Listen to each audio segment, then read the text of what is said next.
Here we go.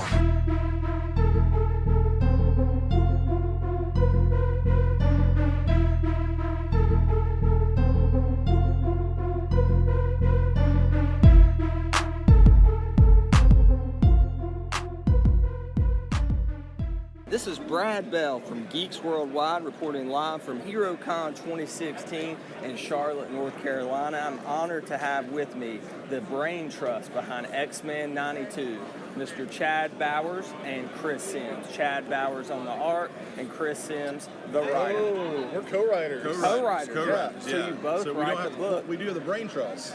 Yeah. But not the body. We don't have the person who does all the work. Yeah. I really didn't know that. My apologies, guys. People think that. So let's talk a little bit about X-Men 92. What really appealed to you about this book when Marvel came to you for Secret Wars? Because I know that's where this whole thing started. Well, I mean, it's something I've written about before. I was 10 in 1992, and I was 10 when the X-Men and when you're just about to become a teenager, it's the perfect time to get into X-Men. And that's when you could watch the X-Men on TV and get X-Men comics everywhere. And you'll get pasta with the X-Men. Lots of toys. The toys video games. So like the X-Men were everywhere. And so when Marvel came to us and it was like, hey, we want you to do like a 90s X-Men series, we were like, oh yeah, absolutely. That's the X-Men we love. And it only made sense to continue it. I was talking to you guys before we came on the air, and I said when I pick up this book, it's the one X book today that I pick up, and I feel like I'm reading X-Men. None of that kind of inhuman subplot. I just get to see mutants be mutants and have fun doing it and kind of dealing with their change. Talk about that, just bringing kind of that more joyful approach to X-Men, Chad, to this book. Well, I think the cast kind of lends itself to that. Obviously, this cast is a cast that everybody sort of recognizes and considers to be, I would think, kind of like the X-Men team. And so I think that has probably a lot more to do with it than the way we actually write it, which is associate that with this team. But yeah, to kind of get back to what you're saying, being outside of the core Marvel continuity allows us to kind of do what we want to do. And so a lot of the stories that are like, defining the X-Men these days don't really apply to us.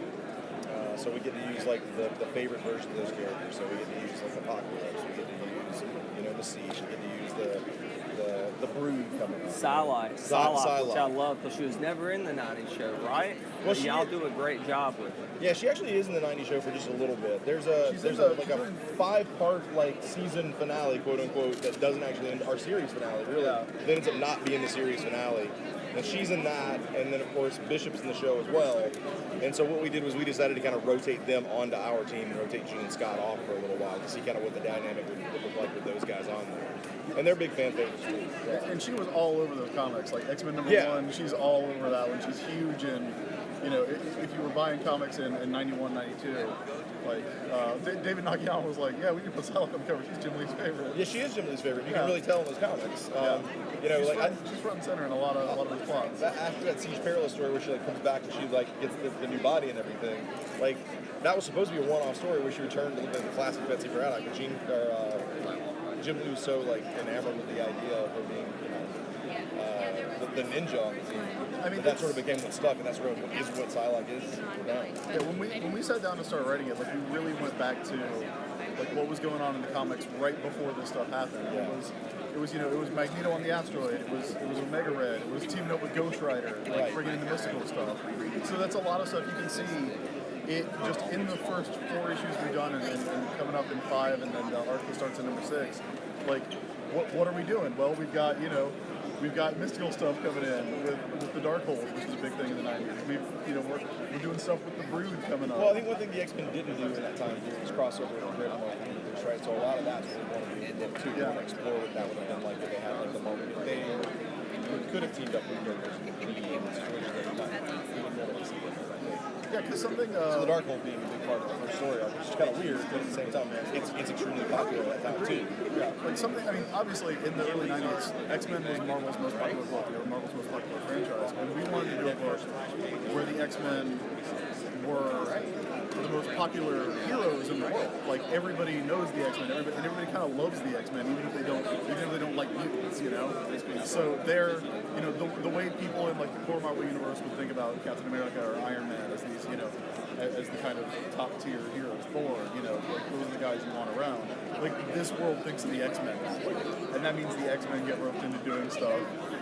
Like dealing with the Darkhold, like Doctor Strange showing up and going, what have they done at the end of number 4? So y'all kind of touched on this earlier, and I know you are graciously employed by Marvel Comics, but a lot of fans have kind of been upset with how the X-Men have been handled as far as kind of being, you know, pushed to the back of the catalog, maybe due to some of the whole film rights stuff that's going on. So do you feel any added pressure that you kind of get to put the X-Men at the forefront of what's going on in your book? And for so many people, like I said earlier in the interview, this is their X-Men. How do you feel taking on something as beloved as this? Was there any pressure, or was it just come natural to you? It's a good question. I actually really like what Marvel's doing with the X-Men books right now. I like Jeff Lemire's book a lot. I like Cullen Bunn's book a lot. It's not bad. That's not. I just want to clarify. It's just that they kind of got pushed to the side just a little, if you know what I'm saying. I feel like that. To answer your question, I don't think I felt any pressure because I don't think we knew what this book was going to be. I didn't feel pressure until after the first 2 issues came out, and people were like, "Yeah, we love this book." You know what I mean? Because we had no idea what it was going to be to start with. Now I do feel like we have an audience that's really kind of following the story and really kind of that we sort of want to serve, but at the same time we sort of want to tell a story that you haven't read before. So we don't want to just give them like rehashes of what happened in the '90s and the early 2000s too. They want to give them rehashes what happened in the 2010s. That's right, yeah. So it's a balancing act on that. You want to keep these guys, you know, interested, but at the same time you want to make sure that you're telling a story that they haven't read before too. So there's a level of pressure, but you can't let that guide what you write. Yeah, and we're in a really great position at Marvel where, you know, obviously we love the Marvel universe. Like we're huge comics guys, you know, and we've been Marvel universe guys. We've got a story coming up. Might be more back. Where it's a damage control story. It's like a deep cut kind of Marvel universe story, and we had to. You know, we're going real deep into Marvel universe stuff for it in. So it's not like we don't like the Marvel universe, and we love the work on Marvel universe. But we kind of got the best of both worlds with this book because we can, you know, tell the story we want to tell because it's often its own book. It doesn't affect the larger continuity. Which, you know, on one level, we've had readers who are like, well, it's not the real X-Men. That's bullshit. I just got to interject. This is the real X-Men, and that's the fan coming out, not the media. I'm sorry. Listen, I agree with you. Because, you know, it's all just, like, and I feel like there have been great books in the past, like Jeff Parker was on X-Men First Class. It's so amazing. And I feel like a lot of people, even though that was in continuity, it was a flashback story. I love the season 1 graphic novels too. Yeah, which are also great. Like the X-Men one of those is great. So we're off on our own thing, which means we can do whatever we want. And our editor, Jordan D. White, has told us no like 3 times over the course of 9 issues that we've written. We're pretty much. Yeah, we can do whatever we want. That's the best part about it. We can do we've got a new take on a character's origin story coming out. We've got, we can bring in stuff from any era that we want. Because I told somebody yesterday that we write it like we're in 1994, 1992, and we have a radio that's getting signals from the future. So we're like, wait, do you believe in a vampire? Oh, okay, we'll figure it out. We'll make it work. Like we just kind of get half of the story and then try and make it work as though the 90s never ended. And that's a really, really fun thing for us because we get to do exactly what we want to do. We get to make these characters our own in a way that I don't know if you can do when you're working with characters that Marvel is so invested in, and that readers are so invested in, and that there is so much pressure to get uncanny X-Men right. And you have to like work within the context of the universe. And they have a place, they have a place in the core universe. Yeah, if we want to bring in Ghost Rider, we don't have to call Marvel and be like, hey, what's Ghost Rider up to this right? We should be like, Danny Kitch. We'll put Johnny Blaze's Hellfire Shotgun in there. Y'all got a line for me, so I just got one closing question for you. You said you kind of rotated Scott and Gene off the book for a little bit. Just Scott Summers as a character, he seems to be really hard to crack. He's like the New York Yankees. People either love Scott or they hate Scott. What's your general feelings towards Scott, and how do you approach that character? Any of you Cyclops fans? Love? Hate. See, that's exactly what I'm talking about. So how's that dynamic work for y'all? I think it's actually worked out real well. I think because we end up writing a pretty good Cyclops because we balance each other out, right? Because I actually love Cyclops. He's my favorite X-Men, and I enjoy writing him. The stuff that I love about Cyclops is kind of the stuff that Chris hates about Cyclops. And the scenes, like our favorite Cyclops moments in the history of the X-Men are all the same. All the same ones, Like, yeah. we can But look for at completely different reasons. Like we can look at the Proteus saga and be like, yeah, Cyclops is a badass in that one. Yeah. He's awesome in that. But it's like he's so no fun. But when you write him, you have a character that's so no fun. He loops back around to being fun. Yeah. Like of all the characters whose dialogue we say out loud when we write, Cyclops is the one where Probably Cyclops and Professor Xavier are the two that we read out loud to each other the most. That's an interesting dynamic y'all bring to it. I'm going to let you go so you can get back to the con. Chad, Chris, thank you so much for joining me. Thank you. Just one more thing. I just want to say we've had an absolute blast. The miniseries with Scott Kovlich doing the art, Matt Milla on colors, and Travis Lanham on letters. They did an amazing job on the miniseries. And on the ongoing, we've got Alti from Ancia, and she's fantastic. Matt Milla's still doing the colors. She is amazing to work with. And then we've got number 5 is Corey Hampshire coming up, and he killed it. He blew us away. He's fantastic. I mean, I guess major props to y'all for giving letters, eagles, credit for the book. Travis Lanham. Travis, like, all the weird stuff we throw at him. Like when we were like, yeah, we want a Sentinel with 10 heads that talks with 10 more balloons. Yeah, there definitely knocked it out. There have definitely been months where I know we've got the most dialogue in our book. Y'all going back to the Chris Claremont days where it's like 2/3 dialogue. Yeah. Go read those 90s X-Men comics, man. There's like word balloons everywhere. It takes a while. And we do here's a inside baseball tip that we are secret. We kind of do a lot of editing on the back end of the script too. We do a lot of rewrites. There's a lot of changes and rewrites too. So God bless that guy. Yeah, everybody on the team. Jordan and Heather, our editors, Heather Antos and Jordan E. White, just really amazing people to work with. It's a great crew. Yeah. We've had, I think every comic we've ever worked on, we've absolutely loved the artists that we've been working with and the team that we've been working with. And X-Men just continues that. It's been really great. Thank you so much for being on, guys. Have a great con. Enjoy Charlotte. It's a beautiful city. And we'll talk to you later, hopefully soon. Thank you.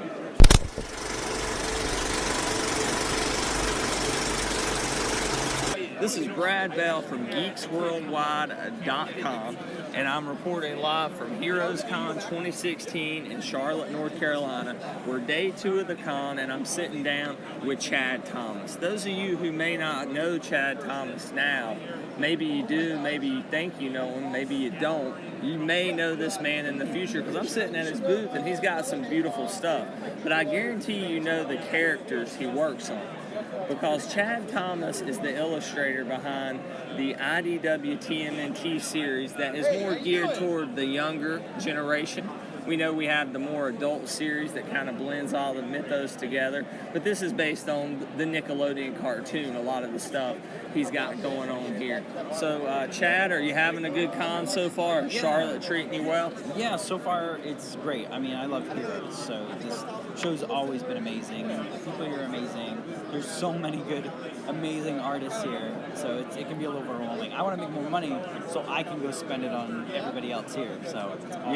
Yeah. Shelton does a good job. Shelton Drum, who runs Heroes Aren't Hard to Find in Charlotte, North Carolina, and runs this convention, of really keeping this a creator-driven, comic book-driven show. You won't see as much of the Hollywood stuff here like you were at the Wizard Cons. Yeah, you see like no Hollywood here. I mean, it's all creators, all artists, like this entire hall. From front end to back, it's just artist alley. And it's a big convention hall. It's not small. No, it's huge. I mean, like I said, it's overwhelming. There's just so much good stuff here to check out. It's awesome. So talk about what you got going on with IDW and the Ninja Turtles. How did you come about working on this project? Did they come to you and approach you for it, or? Well, no. I originally worked on Mega Man for Archie Comics for a little bit, and so after that was done, I was kind of looking for some more work. And originally there was the animated series was called the New Animated Adventures, and I saw the book was coming out, and I was like, oh man, I really want to work on it. I'll find the editor who edits it and see if he'll just let me do like a variant cover, just so I can say, hey, I did the Turtles, I can put it on the resume, bucket list, cross it off. And so I emailed him and said, hey, can I do a cover? And he said, sure. And about 2 weeks later, he's like, actually, do you just want to do a whole issue? And I was like, yeah, sure.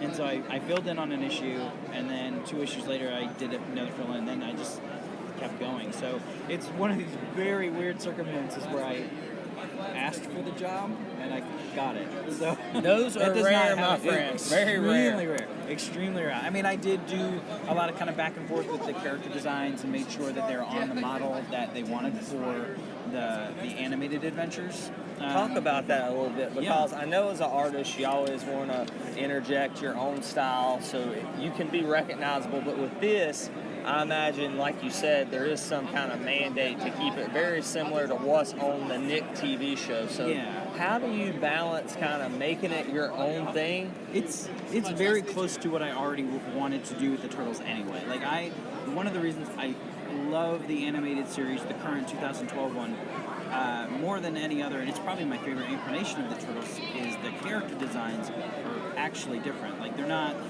When you look at the Teenage Mutant Ninja Turtles, like from the 80s, back to the old animated cartoons, if you took their masks and their weapons away, in like silhouette, you'd be like, I don't know. That's cheaper. They use like the same cells over and over. But here, with these turtles, like Mikey's shorter and he's got freckles. Donnie's got his gap tooth. He's pear-shaped and he's tall. Raph is kind of boxy and he's kind of got cuts and scars all over him. So like every design is a little different. So I'm not just drawing the same turtle over and over again. I get to draw actually 4 distinct different characters. It's just so much more fun to work on.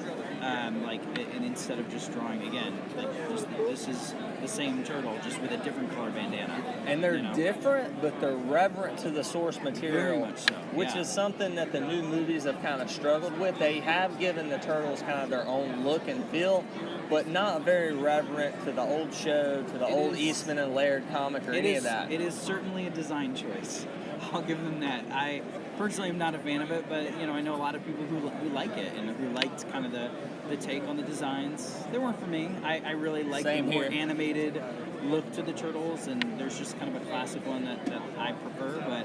But no, and just to be able to work in this book, it's kind of a dream come true. So Did you see TMNT Out of the Shadows? I didn't. I did, and I have a podcast on that if anybody wants to go check it out at GWW.com. I won't get into my thoughts here. That's fine. No, I didn't. Mostly because I'm just slammed and I'm busy and I just could not find the time to go, and so I just haven't gotten around to doing it. Here's my recommendation. Okay. Read Chad's comic over going to see that movie. I mean, your $5 would be, well, I guess it's more than $5 to get into a movie, about $15 to get in a movie in a big city. So just talk about your love for this property in general. You and I are not too far apart in age, and we kind of grew up in that Turtles boom. I'm imagining you were a big fan of this property. I mean, the whole reason that I draw comics, not just Turtles comics, but comic books, period, is because of the Ninja Turtles. So like when I have vivid memories of seeing the cartoon like right when it appeared on like morning cartoons like before school, and I just I never watched cartoons before school, but for some reason this week I caught Turtles and just stuck with it, and I just was absolutely into the Turtles. I picked up some of the Archie books when Archie had the license to do the more animated all ages series, and that just got me into comic books. And then I wanted to read comic books, and so I started picking up Spider-Man, X-Men, stuff like that. But Turtles was like my entry point, and like I still have like all the toys, like in all the boxes, and I kind of broke some out the other day. I was playing with my son with them, and he's really into them now. But I mean, I grew up with Turtles, and the whole reason I draw comics is these guys. So it's to get a chance to not only draw comics, but to also work on the property that really got me into it, that got me excited about art and this kind of medium in general is just awesome. It like 8-year-old Chad is peed his pants when I got this job. It's been awesome. It's been a good 3 years. You talked about kind of sharing your love for this property with your son. this is a property that has spanned generations. You have the original animated shows, the Jim Henson model movies, right, from 90 and 91. You had the 03 cartoon. You have the 2012 cartoon. You had the old Eastman and Laird comic that started it all from Mirage Studios. What is it about this that very similar to Batman and Spider-Man that it transcends generations? You probably like it as much as your son likes it, and it's probably for some of the same reasons and completely different reasons. You know, I really like the animated series. I loved the Archie comics, and I love the new IDW series that's not the all-ages property. And like, I was kind of out of the 03 one, just because I was right out of college and I just wasn't watching it at the time. So that's one that I didn't kind of keep up with. But like, what I love about the IDW series and the animated 2012 series is they kind of draw from all the history of the cartoon. They kind of pick and choose their favorite parts from the comics, from the old cartoons, from just these different from the games, like Turtles in Time, from Turtles in Time, and then they make it something new, and so it's like this mishmash and of all these awesome moments and all these awesome themes and characters, but done in a different way. So like, if you like this character, you're probably going to see him in a like a different light, but it's always paying, you know, homage to what they did earlier, which is awesome. Which is one of the reasons I love the 2012 Turtle series. I mean, it's not just a silly cartoon, but they do kind of pick up some of the themes from even some of the Eastman and Laird comics, you know? So, I mean, like the Turtles always end up going to like a farm after like a big defeat. Like, is it Northampton? It's the farm they go to, right? So like, and they do that in the IDW comic. They did that in the 2012 show. Like, the movie, the 90 movie. So it's like, it's a familiar theme, but it's always done in a different way. So it never feels like a retread. It always feels a little like this is their interesting take on it, which is it's always really fun. So, but anyway, it's just like, you know, I just love that they will pick up like different things like that. It's like they took all the best parts of the Turtles mythos, put it in a pot, mixed it all together, and then we got the IDW comics, and then both the all ages and the more adult comic. And not that it's too adult, it's not crazy graphic. Absolutely. And then, of course, like you said, the 2012 show, which is some of the stuff you're specializing. I'd say the IDW one is more teen-oriented, not mature, but like, you know, for an older audience. Yeah, there's some more deeper concepts in there to grasp. But like, I mean, like in the Turtles, the 2012 show, like they take a kind of a character, Napoleon Bonafrog, and from like the 80s show, who's basically like just like a Florida surfer frog, but they made him Napoleon Dynamite, and it's so like. I'm trying to remember that. I remember like a team of frogs. It's like a team of frogs. It's a team of frogs. It was Napoleon Bonafrog, Attila the Frog, Rasputin, and Genghis. I remember them now. Yeah. I thought you were talking about an individual frog. No, and they're all in the 2012 show. But when they introduced Napoleon, they actually have like Jared Heater doing the voice and just doing Napoleon Dynamite, which just makes the character. Like, it took me like a minute being like, what are they doing with this character? It's like, oh, I get it now. And it's great. It's just like this mouth-breathing frog, and it's got like a unicorn shirt on. It's just ridiculous. And I got to do them in issues 9 and 10 of the Amazing Adventure series. And I loved it. Like, it was so much fun because I'm reading a script, and I get to kind of read it in this you know, this actor's voice and Napoleon Dynamite's voice. Just, I loved it. It was just super fun and kind of something different. Who's your favorite turtle, and who is your son's favorite turtle?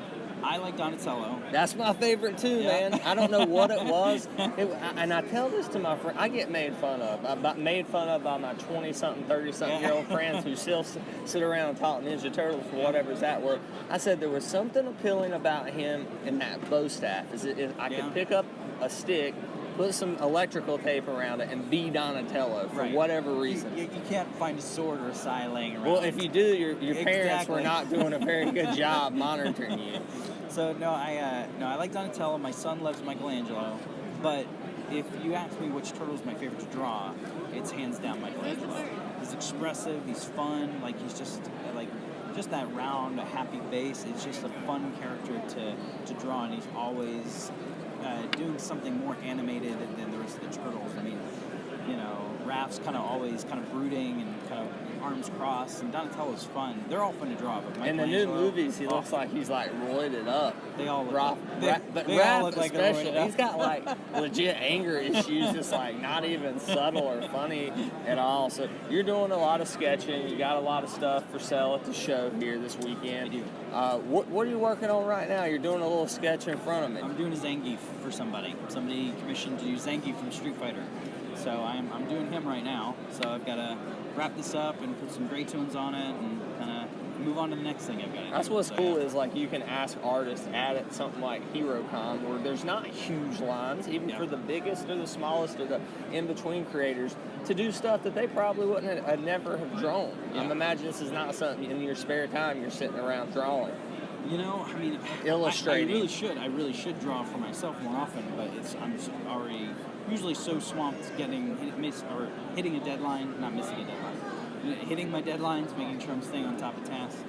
Finding that time to draw for myself, I don't get to do it as much. So I love shows like this where people will commission me to draw something, and it's like, oh man, I would not have think to draw a Zangief. It's not something that I would sit around and draw, but I'm finding myself really enjoying drawing this character right now, and I'm like, all right, well, I've just never done that before. It's just something new, and it's just the request people give me. It's nice. Like, I draw turtles all the time, so I get a turtles commission. That's awesome, but like yesterday I got to do Slash, and I don't get to do Slash a whole lot. So I like to Have you ever done Tokon Razor? No, I have. Well, no, I haven't. I've done Razor from the 2012 show. It's a lot different than like the Secret of the Ooze movie. So I have drawn him in there, but not for like a commission or anything like that. That's very not the cool. old ones. Very cool. Yeah. So what else do you have going on besides the IDW Ninja Turtle stuff? Because I see other stuff across the table. To be honest, I'm not real familiar with it, but this is a chance for you to promote some other stuff. Yeah, some of the stuff is some older stuff that I did. I worked on Mega Man with Archie Comics. I did a miniseries called Young Salem for Archie Comics. It was kind of a spin-off of Sabrina the Teenage Witch. And then I've got like some choose-your-own-adventure books from... they're kind of called Tricky Journeys, and it's kind of a mix of comics and prose, and they're kind of for younger readers. And then kind of at home, I just have whatever freelance just kind of come through the door. So that's, some of that stuff's not out yet, so I don't want to say what it is. I'm not sure I can really talk about it quite yet. And then I have my own stuff that I'm always trying to keep up on top of, but right now it's kind of turtles full speed ahead. I like to ask artists this. I grew up with a group of comic book fans. We'd go to the comic book store every Wednesday. And, of course, we all wanted to work in the industry, do our own comic, do art. I can draw stick figures, so I was never going to be an artist. And the only thing I'm really good at writing is, like, term papers, I found out. But I found my own way to kind of get into the industry through media, through press, and getting to talk with great creators like you about stuff that I would have read on the internet otherwise. It's like, why don't I just write it? Why don't I just talk about it? And I've been blessed enough to work for Geeks Worldwide, and it's been a big outlet. What advice would you have for people who want to break in on the artistic side of things? Because I know it is very difficult to do, just from your own experience. It's really different nowadays than it was when I was trying to break in. There's some similar things, but right nowadays, you can... the way that social media interacts kind of, with fans, and kind of you can get your stuff out to other creators and kind of start showing your work online. It's just a great way to get feedback, to grow as an artist, to kind of show your work to other creators and get some critiques and to be challenged. But get your work in front of people that, would be like 20, 15 years ago would have been so hard. You've got to go to a show, you bring a portfolio, and you should still do that. But having that social media, like DeviantArt account or Tumblr account or your own website, that kind of outlet is a major part of getting a job nowadays. And just, I think, being consistent too. Yeah. I think all this stuff, whether it's me talking on the podcast or you with your art, it's kind of like a muscle. If you don't use it, you'll lose it. So you need to continue to build it up so you can flex it. Absolutely. So it's always finding people that you like, whose artwork do you love, who are your influences, figuring out kind of by, how they are doing what they're doing, and kind of maybe apply it to your own style and kind of use those influences to help you grow as an artist. So, which is, that's what it's all about. It's all about, man. So it just takes a lot of hard work. Chat, I really appreciate you sitting down with us today and talking about the IDW TMNT comic for the younger generation and just talking about Turtles overall. And we look forward, hopefully, sometime to getting you on one of our podcasts later on in the year and talk about what you're doing. So this has been Brad Bell from HeroesCon 2016.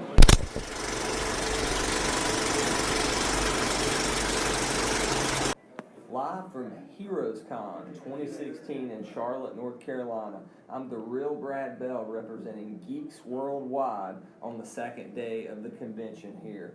So I have with me a guy that's kind of become a little bit of a friend over the course of the past year, just talking about the poster industry and especially gig posters and whatnot, and music and in film. And we had him on our podcast last summer, not too long after this show wrapped in 2015, from Austin, Texas, Mr. Alexander Iaccarino. Alexander, how are you doing today, my friend? It's going good, man. It's good to see you again. I appreciate it, and I appreciate you taking the time, because I know you got a busy booth out there. You know, you're slinging the paper, as they say, in the industry, and just taking a moment to get away from the masses and chat with us for a minute about posters and what's going on in the gig poster scene and whatnot. So how's Charlotte treating you, man? You having a good time down here? I guess it's up here for you, Austin. Yeah, I heard there was going to be like a heat wave, and that was a little worrisome, but you guys have the exact same temperature that we have back in Austin. You missed the heat wave. It was 98 here every day this week until like yesterday. It started cooling down. Did you get here yesterday? We got here Thursday, but it's been like 102 in Austin, so like when we came up and people said it was a heat wave, we thought, oh, that's cute. We got y'all have like dry heat though, which is bad in and of itself. We have like the swamp ass heat. Like, I think you guys have like something like 75% humidity or something like that. I get used to it, but I talk to a lot of people from like other websites and other guests we talked to who come to this con that said when they walk out, they're just, I mean, it can be like 90, and with humidity, they're just like, holy shit, they feel like it's 100 degrees. But you seem to be holding up well. You didn't shave your beard to come to Charlotte, so if you don't shave it for Austin, I knew you wasn't here, so you're cool enough. So, all right, so talk to me about what you've had going on in the past year, some projects you put out there, successes you enjoyed, and how things have just been going for you overall, Alexander, since the last time we talked, which was around last July. It's weird to think that it's been a year, because I don't really measure the last time I saw you and came to Heroes in like time so much as I measure it in like chunks of projects. So like, what's happened since HeroesCon it's been so many like different print releases. Been working with Gray Matter Art doing licensed Marvel posters now. So I have a Winter Soldier poster that just came out. That was through graymatterart.com, and those guys are a blast. So it's been good working with Gray Matter, because I've been looking at some of their stuff, man, and the stuff they're commissioning out to you and other artists with their licensed properties is some of the best stuff in the gig poster industry to me. And this may be sacrilege, I've been liking what they got going on better than what Mondo's doing right now. Yeah, they're definitely like, they've got an A-team right now. Like they have Matt Ferguson, they have Gabs, I believe God Machine's done a couple prints with them too. It's a group that I'm really proud to be a part of. For sure, good company all around. And Gabs is going to be forever known as the guy who did the last Star Wars poster with Princess Leia in the slave bikini outfit. Because I don't know if you knew, but that I think it was a time release that Gabs did for Star Wars. It had the poster. Yeah, it had the whole trilogy on there. It was the last time Disney was going to allow a product, which he had permission. He was in the good, but it was the last time Disney was going to allow a product to feature the slave Leia bikini. So even though it was a timed edition, and there's quite a few of those floating around out there. I mean, it's a bit of a collector's item for not just poster collectors, but I know some just Star Wars fans who wanted to pick that up. So that's pretty cool. Now I regret not picking that up even more. Well, you got the inside job there. You just call Gabs up and say, hey, can you shoot me one of those artist proofs there for free? And I'm sure he'll ship it right over, no problem. I don't think that would happen, but I will say that like, as far as like other poster artists go, Gabs is a super cool guy, because I've actually like hit him up and asked him questions about his process and his art, and he's one of the few artists who like right away hit me back and are just like glad to talk shop and share, not their secrets, but you know, like they're just, you know, there's no, he doesn't feel threatened by anyone. He's just focused on being Gabs, and you know, he's like, oh yeah, I do this like this, or you know, he shared some information, and it's just super cool of him. That guy's great. Very cool. He's got a lot of good projects out there. I mean, coming up, and a lot of good products out there you can find. That over at Gray Matter Art, check out not only Alexander's stuff over there, but Gab's as well. Like you said, Matt Ferguson, they got a whole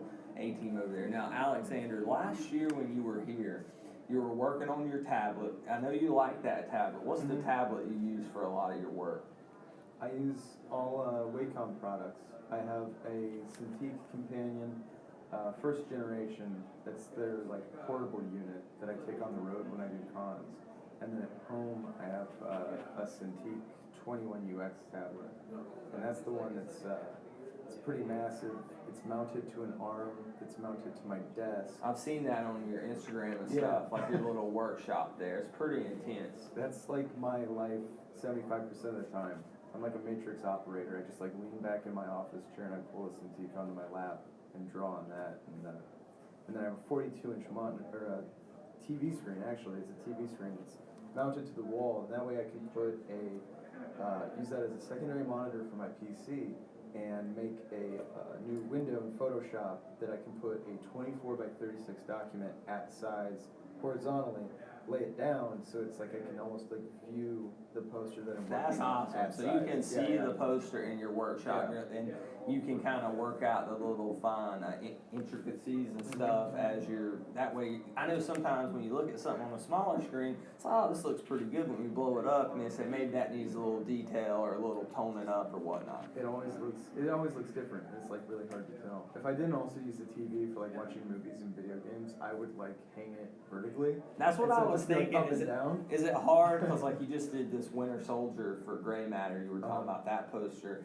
24 by 36, but vertical, not a horizontal poster. Is that difficult when you got what's going to be a horizontal poster, but it's laid out vertical in front of you on a TV screen? Not really. I'm just kind of getting like an overall sense of the composition, and so it's pretty easy to tell. It's not a bad gig. But the more I think about it, the more I do kind of want to make it vertical. We'll just get another TV on all the big money you're making at HeroesCon. You can get you another TV, buddy. That's what I need, is just another screen. Yeah, well, I have a lot of screens too. My wife is like, I'm always looking at a screen, whether it's I'm like a slave to Apple products. Whether it's my TV, whether it's my MacBook, my iPad, my iPhone, but then my wife is telling me this as she's on her MacBook. So I'm like, honey, really? But last year, kind of what I was alluding to, you were working on, I think it was for a statue forum, you were commissioning out an X-Men Days of Future Past, 24 by 36. It was a horizontal print. It wasn't a vertical print. I know you recall that. And I remember you were cool enough to kind of, before you even know who the hell I was, you gave me a little look of what you were working on. It was really cool because I've always been fascinated, and for the past 5 or 6 years, from Mondo's rise to Ascension to looking at other poster galleries and other artist stuff, I've really started to follow this industry. And it is kind of it's expanding, but the people who follow the industry, it is kind of a niche thing to follow, even if the properties are more expansive. Yeah, it's a really long rabbit hole to fall down. It is. I've led friends in the same direction, and then within a month their walls are full. Yeah, their walls are full. They're like in like all these commissions. They're like, oh my God, trying to like trade other prints, and they catch the bug real hard. It's such a small world, but like everyone in it they're passionate. It's intensely passionate. Yeah. I agree with that, but I got a hold of that print, man, and I love this print. I mean, you're talking about Alexander. Now, I hate I didn't pay you for the print. You were sold out of your artist proofs and stuff on your website by the time I bought it. Yeah. So I did go to Evil Bay. I just have to be completely transparent with you and tell you that. But, I mean, you're hanging up there. You're hanging with the Laurent DeRose. You're hanging up there with the Stouts, the Jeff Proctors. I mean, J.C. Richards, man. How does that feel to be hanging in the real Brad Bell's podcast office among those gig poster legends? It's kind of surreal. I'm being very facetious here, I just understand. screwing with you. I just wanted no. to see what you would say. No, I mean, is it really kind of weird to know that? I mean, like, I look at your stuff, and this isn't any fan service. I mean, I'm not trying to bullcrap you. And, like, I look at your stuff, and it is on par, close to stout stuff. And we're talking, you know, like you and I would say God tier artists there. Yeah, they're definitely at the top of the ladder they want to be on. And I'm always learning and I'm always growing, and I feel like I'm always climbing that ladder, but like sometimes there's things that happen, like whether it's, you know, like being on your wall with these other guys, or I just did a poster for Under Armour. They're doing a poster series, and I'm pretty sure that by the time you cut this, that'll be a released thing or something like that. I think it'll be Anything okay, specific, like, or any athletes you're doing posters for, or just their product? It's it's like 6 artists. Every artist got assigned a athlete. Did you get Cam Newton? No, I don't think I can say who it was. Okay, I got some. I got don't somebody. want to get you in trouble, but I would, you know, you're in Charlotte, North Carolina, so like you're in Cam Newton territory. So if you were to have got him, even if you didn't, and you lied to me about it, that would still score you even more major points with the people in this area. I think my guy's a little bit more northeast of here. Okay, I kind of think I know who you're talking about there. And he may play for a guy named Bill Belichick, maybe, but who knows? I know the Under Armour. I'm a big sports fan too. I mean, whenever I'm on, you don't have to just. I always kind of say that everything in this world is too often defined in black and white. I don't mean that, of course, in a literal sense, but either you're a Marvel or a DC guy. Either you're a sports guy or you're a geek. No, that's not the way it is. I mean, you cross over so many elements, and that's a perfect example of, here you are slinging Captain America posters one day, but you're working on stuff for Under Armour. I mean, that's very diverse, and that's the way society should be, I think. I am that stereotypical artist that doesn't like sports though, because I had to see how long I could go in the conference calls with the client before they caught on that I didn't know anything about sports. So like they commissioned me. I would have consulted you for free. I would have been like, hey man, help me out here. Who's Tom Brady? Who's this guy? And I can edit that out. Yeah, Don't okay. worry. I'll like put a beep, like I'll make like the yeah. censor beep. Well, I'll edit it out at 12:26. But Don't worry. he's apparently. I don't think it would be a big deal. Like I can't imagine. I don't know. We'll see. Well, dang, that's like the biggest. I mean. Yeah. Well, it's like Cam's pretty big, but I mean Tom Brady's legendary status. You know. Yeah, like coming back to the whole like talking about like being among like my people who are my idols becoming my peers. Like, yeah. There were only like 6 other artists on this project, and there were a lot of, I don't know if I could talk about who was on it, who else was Are we hired. talking like gig poster guys like that you and I are discussing like now? God tier 2012 Mondo. Oh, not that these are involved, but like your Ken Taylors, Tyler Stouts, Ole Mosses, Laurent DeRose, like those type of people. Not that any of those artists are confirmed or denied for this Under Armour project. I'm just alluding to the type of artist that Alexander's referencing. One of the artists you listed is on the project, which is like, for me, was like, it's moments like that where it's like, oh my God, like I'm, like, that's like, to me, it's like, okay, I'm getting there. Like, I'm getting to that top of the ladder that I want to be on. I'm still climbing, there's still people ahead of me, but I feel like I'm getting closer when serendipitous moments like that happen. That's what it's all about, man. I mean, a couple years ago, I came to HeroesCon and I had a little note card that had my name on it, and I had this little website that I was doing on my own, but now I've been fortunate enough to get with Geeks Worldwide and sit down and interview people, all the way from people like you to people like, we talked to Neil Adams this week. So those awesome. those surreal moments. You got like the tie and the button down, and you're looking much more professional. Oh yeah, I came professional. I have all my business cards. Our editor-in-chief, Casey, would be very proud, even though like he wears jeans and t-shirt to every convention. Man, there's nothing wrong with that, but I just grew a beard. Like that's the only thing. Just for this convention, Yeah, I have a feeling. Because I don't know if you had the beard last time we talked. I was completely clean shaven, and like you want to talk about like growth at HeroesCon. Like when I saw you at HeroesCon, that was my first really big comic convention, and I didn't even really plan to be here last year. I don't know if you remember. Like I drove up with 2 artists from Austin who were attending, and they asked if I wanted to come and help drive and just check it out, and I just so happened to bring some of my stock. Oh wow, I didn't know you were actually planning to be. Yeah, It looked yeah. very legit to me. I just happened to bring stock, and someone just happened to like miss a flight or something, and so I got an empty table and like had like camera tripods that had cardboard taped to them that had the prints like clipped to them, and it was just like my prints were laid out, and it was Here's very... the thing, nobody knew. You're not at like, you're not at Mondo Con, you're not at like Fantastic Fest or Right. any of that stuff where it's like, oh yeah, I know all the God tier artists. It's you're among a more casual group of poster fans, which I gotta imagine, is it refreshing to be around a group of people who are like, oh my God, that's a really good Captain America poster. I want that, as opposed to people who maybe walk by and say, that kind of reminds me of Tyler Stout, or more of the inside baseball type of crowd. Because I know you and I talked. When you're selling your products, you got to know your clientele. You got to know who you're selling to. Mm-hmm. So is it refreshing to sell to and speak with and interact with a different group of people as opposed to the more inside baseball poster fans? Well, at Comic-Cons, I like the audience at Comic-Cons because they all genuinely seem interested in the property or the art itself, and there's not a lot of like proprietary collecting for the sake of like flipping and trading, and I mean that's not the entire poster community, but that is a very large chunk and a huge part of that, I guess, ecosystem.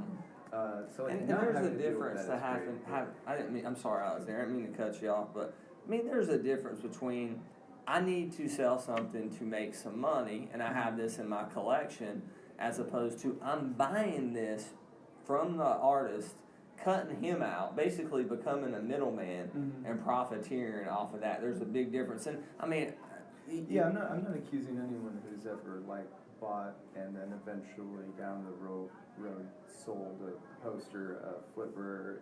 Like you and I, and maybe people listening like that are in poster collecting know that there is we know who we're talking about. Yeah, it's not everyone who does that, but it is a very specific group. But and then also too, like I'm just kind of like a screen print nerd. So like when people come up and they might say something like, "Oh, this looks like X," or "This looks like Y," or something like that, I'll gladly correct them and then explain to them maybe why that is. I'll ask them, it's like, do you know about alternative film posters? Do you collect screen prints? And the answer is almost always no.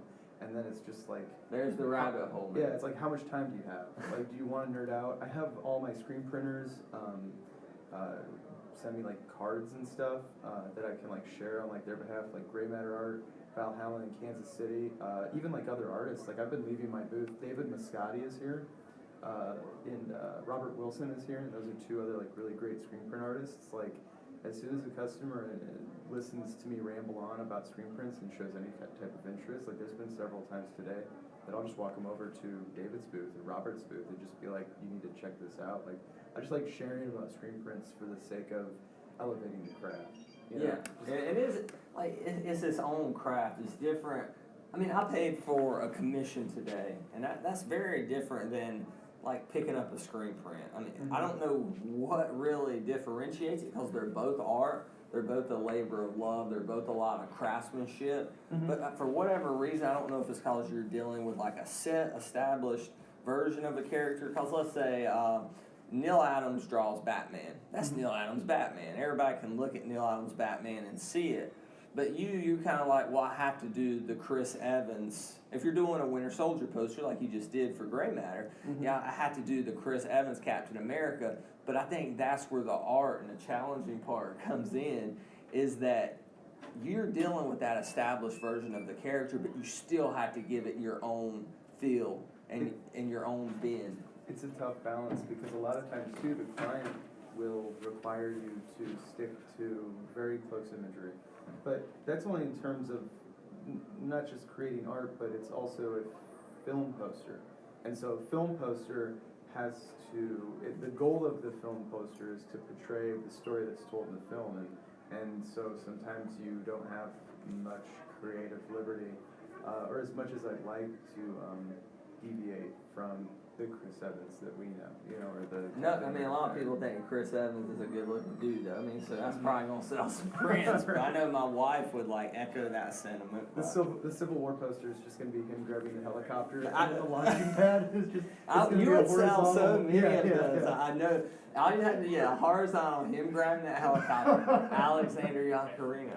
And then just Edition 1 of 50,000. a half transparent, longing glance, Bucky in the clouds in the background, just looking down, and just throw those two together. You mentioned Civil War, and we're not going to get too inside baseball with any kind of licenses, agreements, or anything like that, but is that a project you would like to work on, or that you may be working on in the future through somebody like Gray Matter, as you said, who's licensed Marvel films?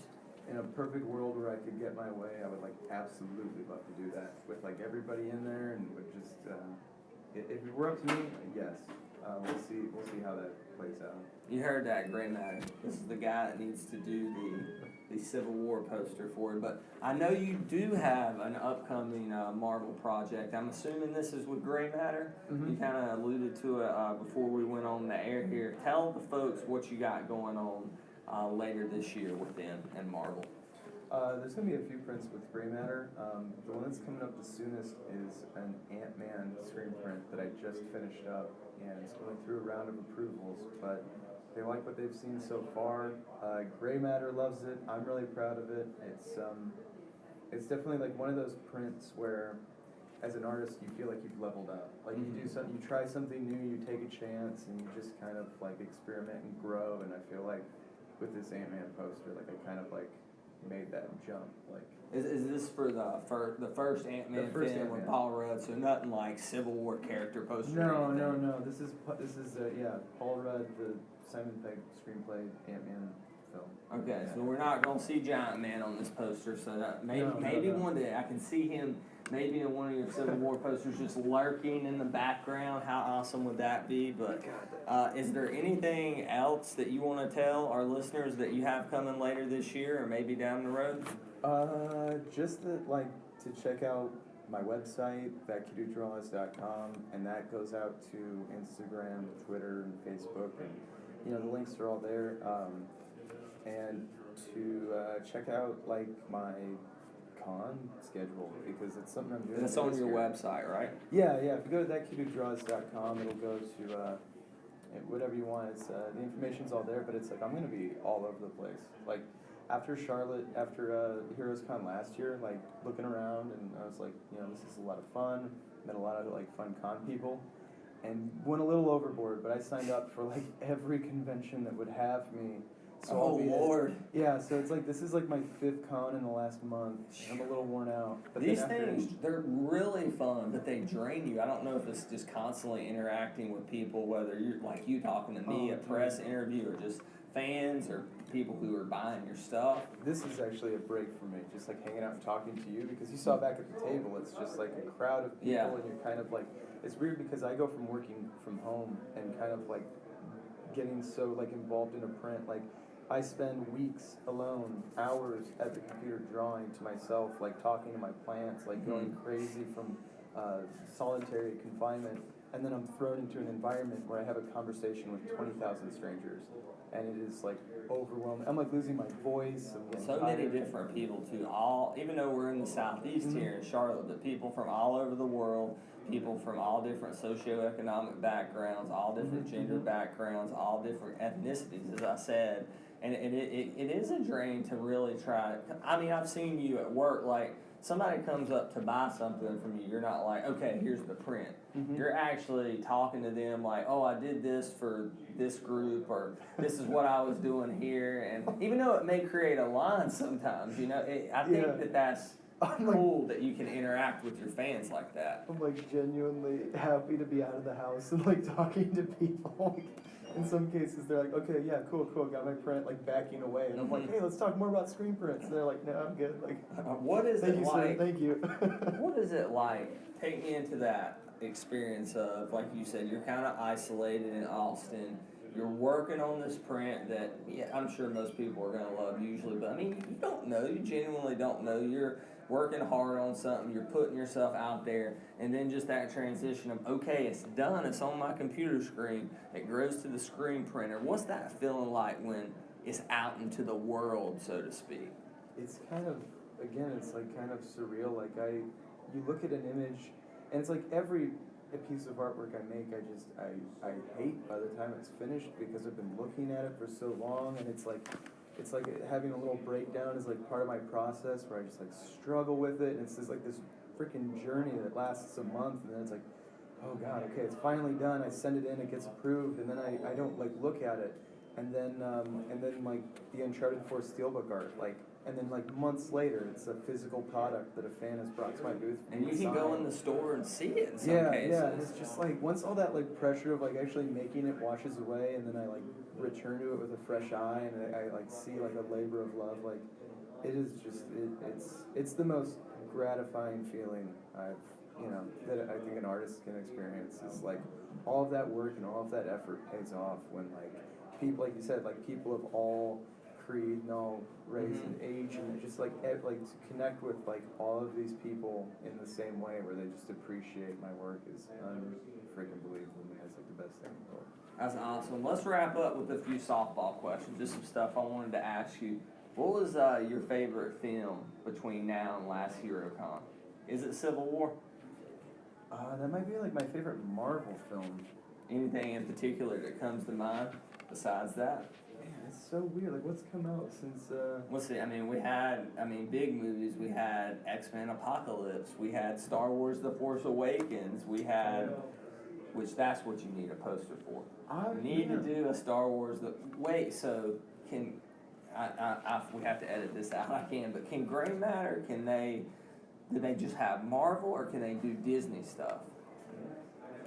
Okay. I will edit that out. Stay tuned. Okay, stay tuned. Gray Matter, go hit up Twitter, hit up Gray Matter Art, follow, that kid who draws, and I don't know, maybe we'll see what comes down the road.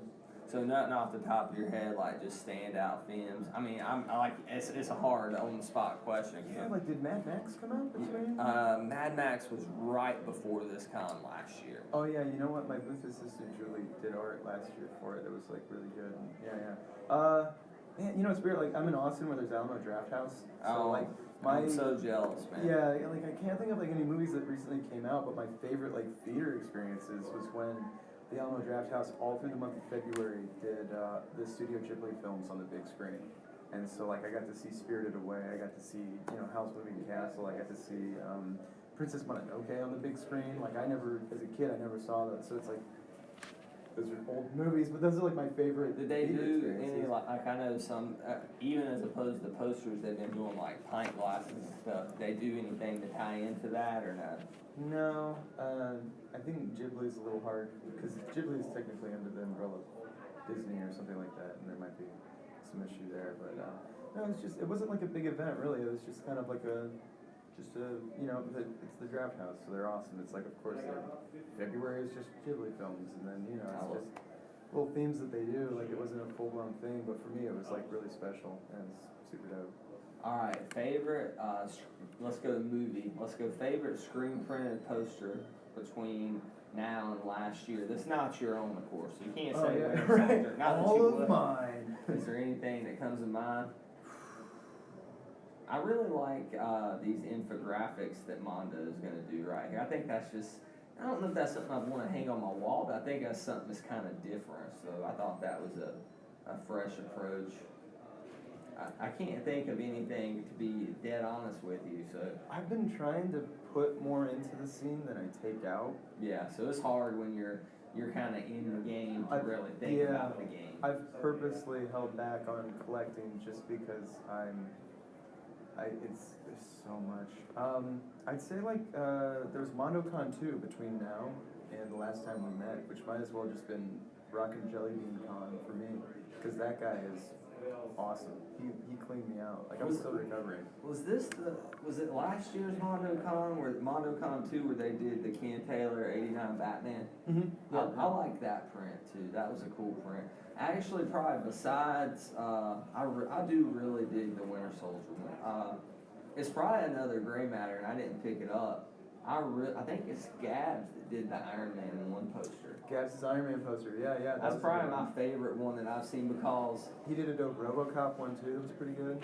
there's a good one Gray Matter's got too. Maybe you can help me out with the artist, but it's the T-1000 from Terminator, and it's kind of his silhouette, and you see different parts of the movie in there. And I don't even think they have many, so if you're interested in that, go to graymatterart.com. I can't recall. Was that the Terminator was kind of a bluish tint? Yeah, the background was red. That's also Gabs. Was that Gabs? Yeah. Oh, I've got that one at home. Yeah. That's a good one. Yeah. See, what I really liked about that Iron Man poster was Mondo did the stout Iron Man 2, which is freaking, whether you like the movie or not, that poster's phenomenal. I'm lucky enough to have that one. And then it was Anson who did the Iron Man 3. Not as good as the stout, but still very, very good in its own right.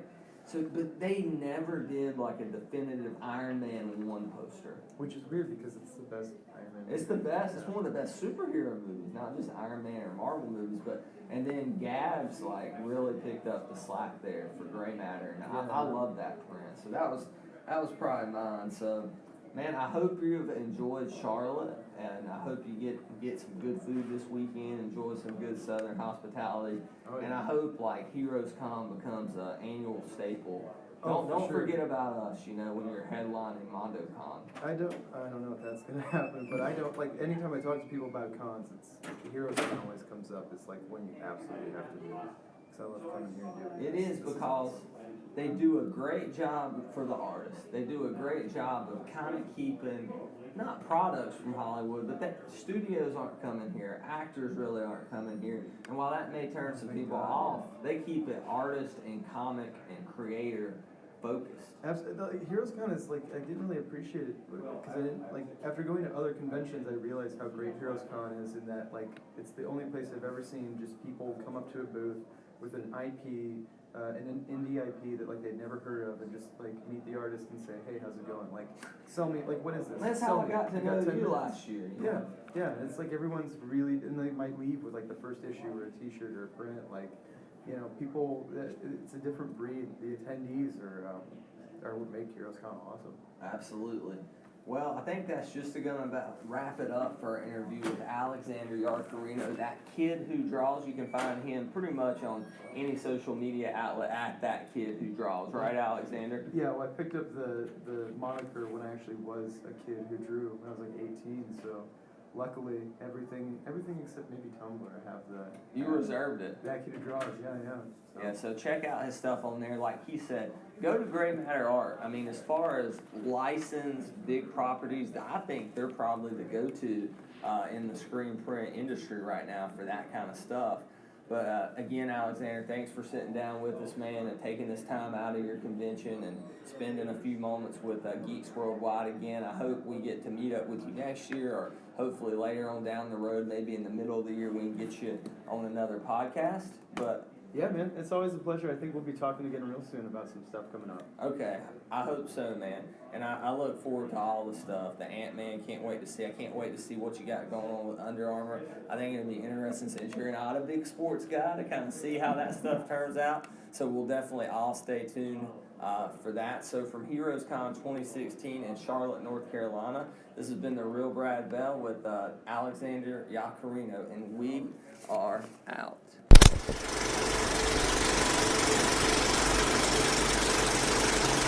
Live from HeroesCon 2016 in Charlotte, North Carolina.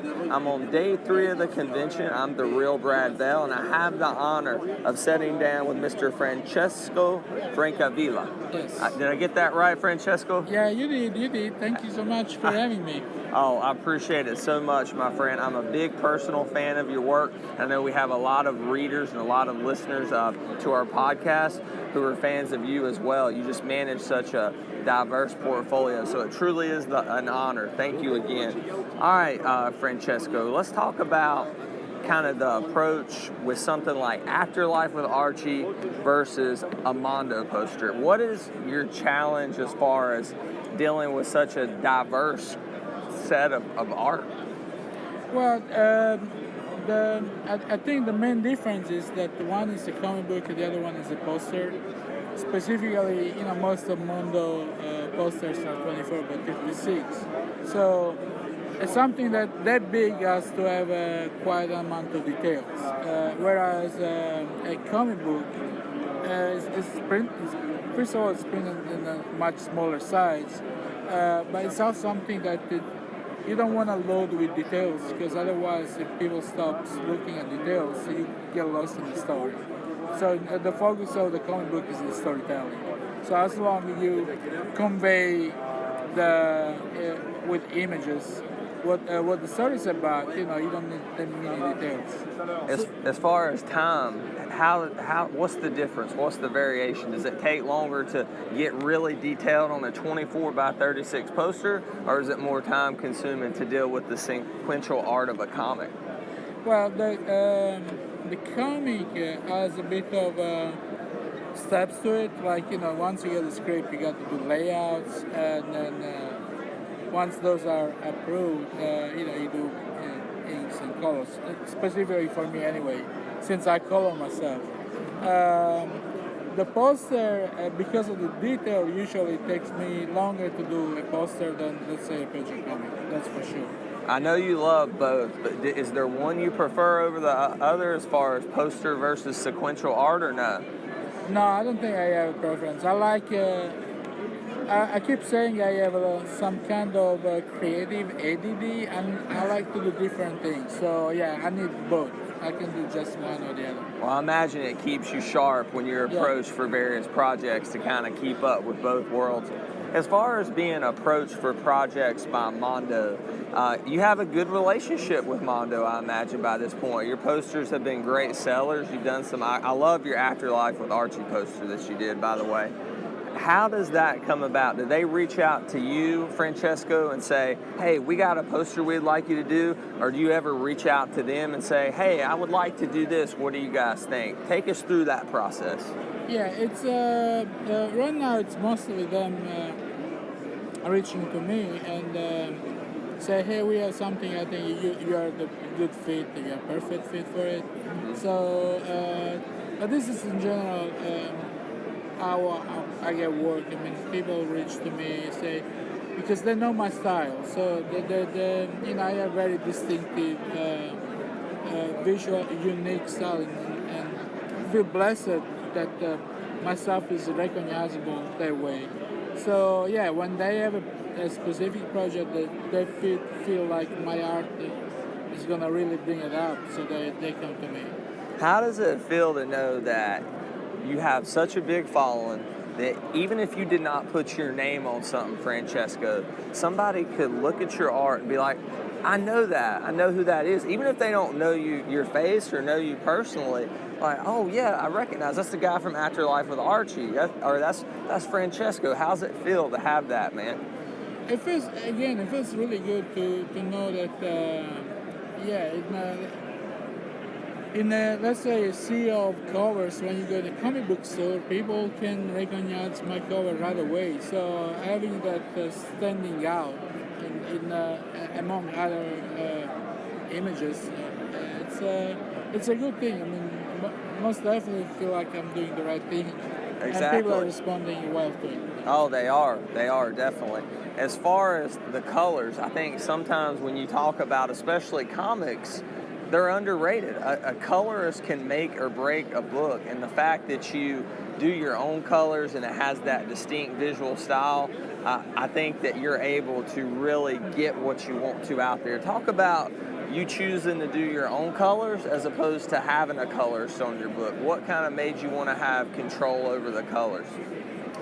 It was because originally, I had someone else coloring me, but when I draw something, I already have a very specific visual in mind.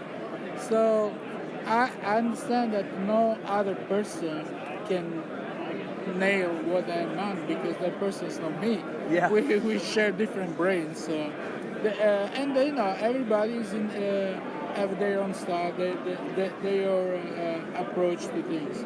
So I was just, after the first few books, I said I want to try to color myself and see if that works out, mostly in terms of scheduling, because it takes time to do this stuff. But when I saw that everybody was loving my approach, I thought that was the way to go. So okay, I'll stick from now on.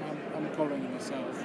And you've done some great work, but I really think for most of the mainstream public, as far as people who follow comics, it was really your work on Afterlife with Archie that everybody knew Francesco. They really did. And talk about coming into an iconic series like Archie, but hey, you get a lot of credit. You modernized this character. You brought him to a more older audience, and now they're doing so much more with the Archie character. I think following Afterlife with Archie, they basically modernized that whole line. Talk about your approach to Afterlife with Archie, and was it your intention? I know it was going to have your distinct style, but it was your intention to modernize the character, or did you just say, hey, I'm going to do my own style and whatever happens, happens? Well, the thing is that the show, the book. They're making a show. Yeah, they are making a show. Right. The book was based off a cover I did, a variant cover I did for Life with Archie. And in that variant cover, I did this more realistic approach. I'd done before with the Archie meets Kiss covers too. So when they asked me, they said, no, we want you to draw in your own style. And I mean, that made all difference because I got people to pick up the book and the story. It's so mature, so dark, and we got a lot of people on board. And like you said, it was the beginning of a revolution for the whole Archie line. Now, what was it like when you got the script of Afterlife with Archie, and I believe, and you had to kill off the dog? I mean, that was just so emotional.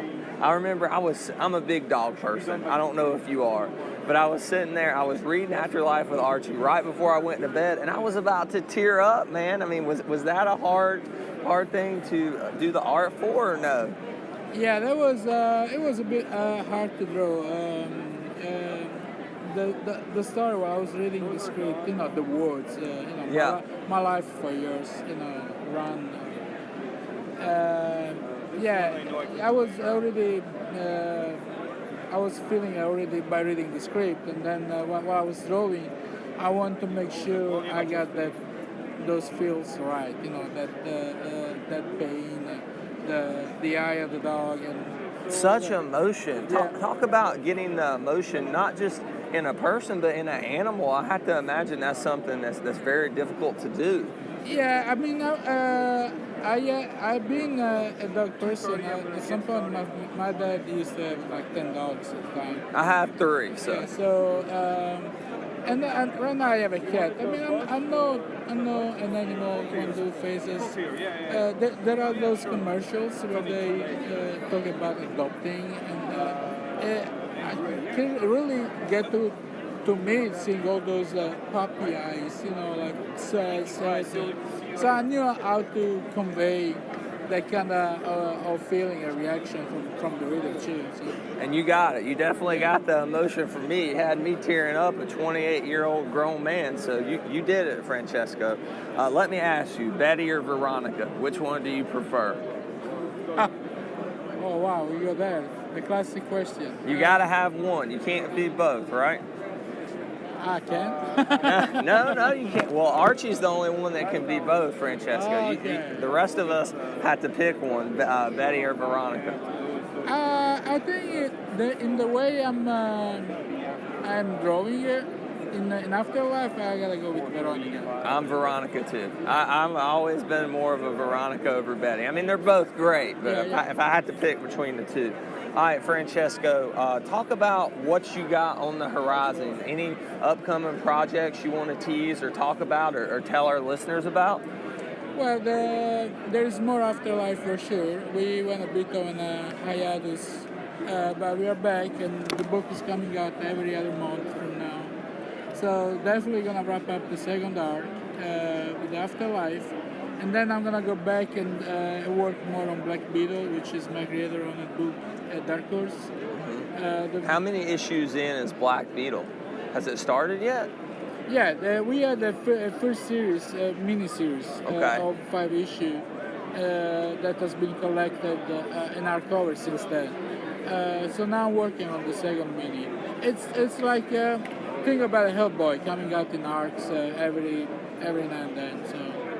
Tell us a little bit, for those of us who don't know, or listeners who don't know, about Black Beetle. Kind of what's the premise behind that? It's a bit of a love letter to classic pulp heroes, like from the Shadow, Green Hornet, but with a modern twist to it, like not just in the visuals, which are very colorful. My use of colors, and that very action. There's a lot of action, and I'm also trying with the stories to go something more different. How has Charlotte been for you, Francesco? Do you enjoy the city? This is my hometown con right here. So, I think it's the most beautiful city in the Southeast for sure. How has your visit been here? Good? Yeah, I love Charlotte. This is my 10-year anniversary that I'm doing a HeroesCon. I like to come here every year. I would say if I had to pick one show, Charlotte is definitely on the top of the list. There's something about this show that Shelton Drum, who runs the show, does Heroes Aren't Hard to Find. He does a good job of protecting it, keeping it very artist, creator-driven, as opposed to letting the Hollywood stuff trickle in like a lot of other shows. Wrestlers. As somebody who is a creator, does that mean a little something special to you to have this show protected for you guys?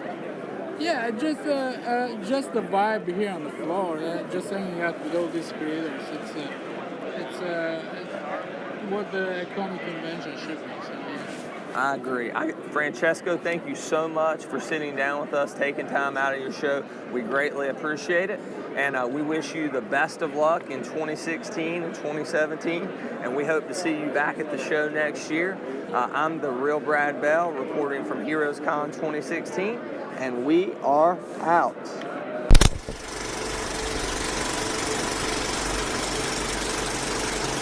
I'm Brad Bell of Geeks Worldwide, reporting live from HeroesCon 2016 in Charlotte, North Carolina on day 2 of the show, Saturday. And I have with me a very special guest, Mr. Frank Barberie. Did I pronounce it correctly, Frank? Very close. It's Frank Barberie. Frank Barberie. I can edit that out, or you said you're a candid person, I can leave that in It's there. okay. I always feel bad. I hate doing the correction where someone says it, then later I say it again right, and then it's like, oh, I said it.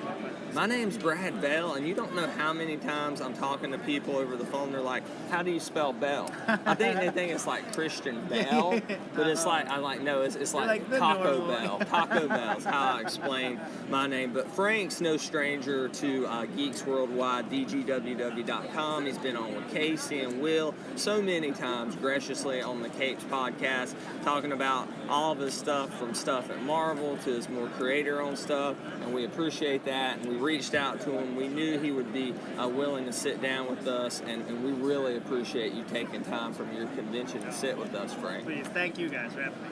All right, so let's go ahead and get started. I know a big recent thing you're coming off of was Howling Commandos of SHEILD, and it was a supernatural take on SHEILD.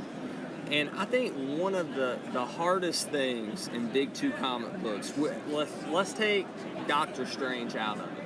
I think he's kind of the exception to the rule. For whatever reason, I don't know why, supernatural or quote-unquote magical characters seem to have a hard time sticking. Whereas Marvel has, they have the street level stuff and the cosmic level stuff. I mean, talk about some of the challenges of writing supernatural characters in a Big 2 comic, and why do you think it is that sometimes they don't stick with the general public? Well, my big thing with Commandos was I didn't want it to be a morose book about them being like, oh, we're monsters, it's such a bummer. And I think a lot of times again,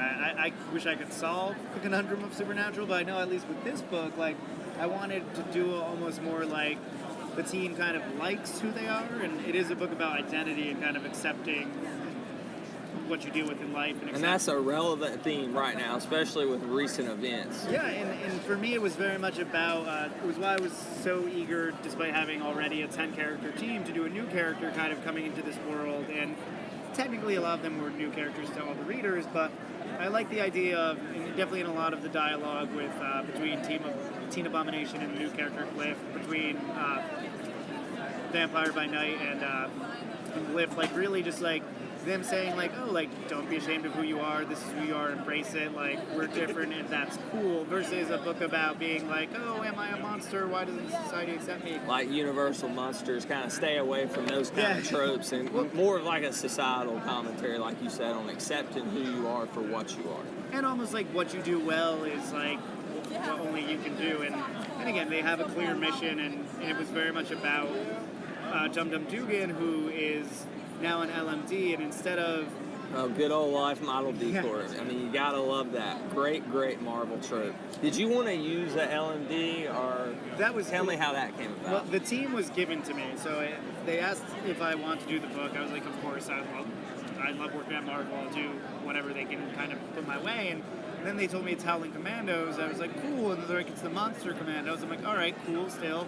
And they're like, and here's the team. And it's a very eclectic team, and a lot of characters I wasn't necessarily familiar with, but to me, I'm always excited because anytime you can add a little bit to the mythology or create something new within the confines of a new team or characters that haven't been used for a while, like it was really exciting for me to kind of come in and like have my own thing. And Al Ewing did the setup in SHEILD number 9, and I was really glad we got to sit down before he did that though, and kind of architect it a little bit together. And he told me like his ideas, and he had a really great take on Dum Dum Dugan, where his issue in SHIELD 9 is about Dugan kind of realizing, like, being, like, morose a bit of, like, oh, man, like, I'm not really Dum Dum, like, I'm a robot, I'm a monster, like, but by the end of that first setup issue, he's come around and he goes, I'm Dum Dum Dugan because someone has to be, like, he's retaken the mantle, and in the first issue... He's a symbol for the character and what he represents. Yes, and he realizes, like, oh, like, just because I may not be flesh and blood, I'm still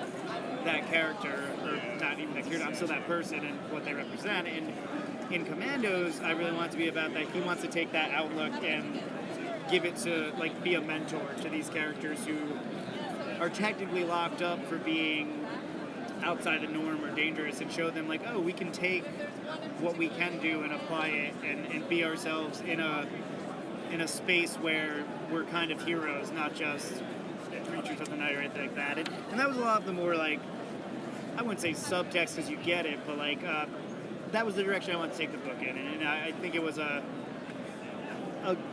good experience for me to kind of write a team book where there were a lot of characters, and my big focus was to do that on different missions. Only certain characters went to kind of keep it a little more manageable instead of just being like 10 people say one thing every issue. So like that's why, like, in issue 2 I really enjoyed, like, there's just a small team of Dum Dum, Nina, and Amphibian, and they go on the recon mission, and you learn a little bit more about who they are each. And it's really like what Ellis did in Stormwatch, where Stormwatch had 1 million characters, but there were different squads and things like that. Like, that was really one of my inspirations for that. He's got some fans here wanting some books signed. And Frank, you go ahead and do what you need to do. But talk about some of the inherent, you touched on a little bit, but talk about some of kind of the inherent challenges of writing a team book versus focusing on 1 or 2 characters. It's so difficult because, like, you want to have everyone be a unique and interesting character. You want them all to have an arc. You want them all to be interesting, but, like, really just the way a story works. I mean, it's much more akin to writing a soap opera or something like ER, where it's like a multi-character plot, and everyone needs to have a storyline going, but they all need to be thematically tied together, and it's a lot of mental work for the writer to keep that month to month, like, on a deadline. And it was a really teachable experience for me for managing that. I mean, obviously, like, I would love to write more team books. I'd love to write X-Men. I'd love to write Avengers. Anything which can end up. I also do Avengers World, where I would recommend you for Justice League, but that's a personal recommendation. I don't know. The individual they have it, I think I would like Frank. No offense to that individual, but I think I would like to see Frank write it. But go ahead, Frank. Well, thank you for that. But it is a different experience than just focusing on one character and their journey and their kind of arc. And I did enjoy it, but it is always about finding an entry point into the team. Like, every storyline is going to be about one character more than the others, and it's that balancing act, because invariably when you have a team, you're going to have someone reading it who's a fan of one specific member of the team and may not be thrilled when they're not spotlighted. But it's that balance of like figuring out what everyone does on the team, what their place is, and how to kind of get to their character beats in the bigger conflict. See, I think you kind of had a dual challenge here. You just touched upon it because you're writing a team book, but you're not writing characters everybody knows. It's not like you're writing Superman, Batman, and four Wonder of them Woman. can't talk. So. And that's an even bigger challenge. That brings a whole different wrinkle to it. But so in a way, I think that's good because you're kind of, blazing the ground for these lesser-known characters. But in a way, maybe that can also be bad because they don't have the built-in audience, and you kind of gotta reel people in. Was that one of the big challenges with Howling Commandos? Well, absolutely. I feel like in everything, and because I do a lot of creator-owned books too, what I always talk about the difference between work for hire and creator-owned is a lot of times work for hire stuff, it's really refreshing because people come in knowing the character and liking the character, so you can really just focus on what you want to say with them. But in newer books or creator-owned, you spend so much of your time trying to convince the audience that this is worth their time, that these are characters they should be interested in. And that takes a long time, and I understand. There's a lot of books out there, there are a lot of stories out there, and with Commandos, I feel like we were introducing a lot of readers to these characters for the first time and the new context they were in. So there was a lot of hopefully trying to build trust. And again, I think it went very well, and the people who were into the book really connected to it. But as I said, it's really gotten a cult following. So is what I feel like. Yeah, and that's awesome just to know it resonates with anyone. And again, I love working at Marvel and DC, but there are a lot of books there. There's stuff spinning in and out, and ideally in a perfect world, everything would be an ongoing series we do forever. But I was really thankful that we got to at least get our first arc out and say a bit of what we wanted to say. And as for me, really have, you see it in the final issues a lot, to kind of sell that these characters found a place to belong, a place to kind of be themselves, in that more positive embracing of who they are, rather than the we're society's monsters shunned away. More of the we're different, but like the original X-Men kind of a thing.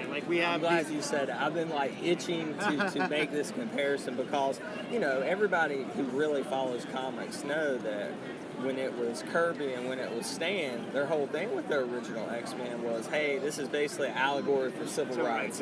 Magneto is Malcolm X pretty much, and Xavier's like MLK. One's peace, one's by any means necessary, but they both kind of want the same thing. And I kind of think this, in a kind of a more subtle way, really touches on the injustice we see in our society towards certain groups or individuals. And I think you did a good job with that. It's not like you were beating people over the head with it, but that subtext was there, and I'm guessing that was something that you were going for. No, absolutely. And I feel like those themes are always universal, themes of acceptance, of the fact that, and just the just because you are not an ideal that society puts out there doesn't mean you're not valuable. Quote unquote normal. Yeah. What is normal today anyway, or anytime. Exactly, and I feel like that was the book was a really fertile ground for that. It's something I definitely would have liked to explore more as time went on, but again, I'm happy we said with what we wanted to say with it, and that I found that entry point to it. Because a lot of these books, if you can't find something to say with it, it's just going to be a bunch of people standing around punching each other for no reason. And really the joy of the writer is to use those platforms to say something you believe in, and something that hopefully transcends just action or anything like that. Now, Howling Commandos came to a close as part of the standoff event. I just kind of wanted to get your opinion on crossovers as a whole, even the bigger ones, such as Civil War or Secret Wars. Absolutely, absolutely.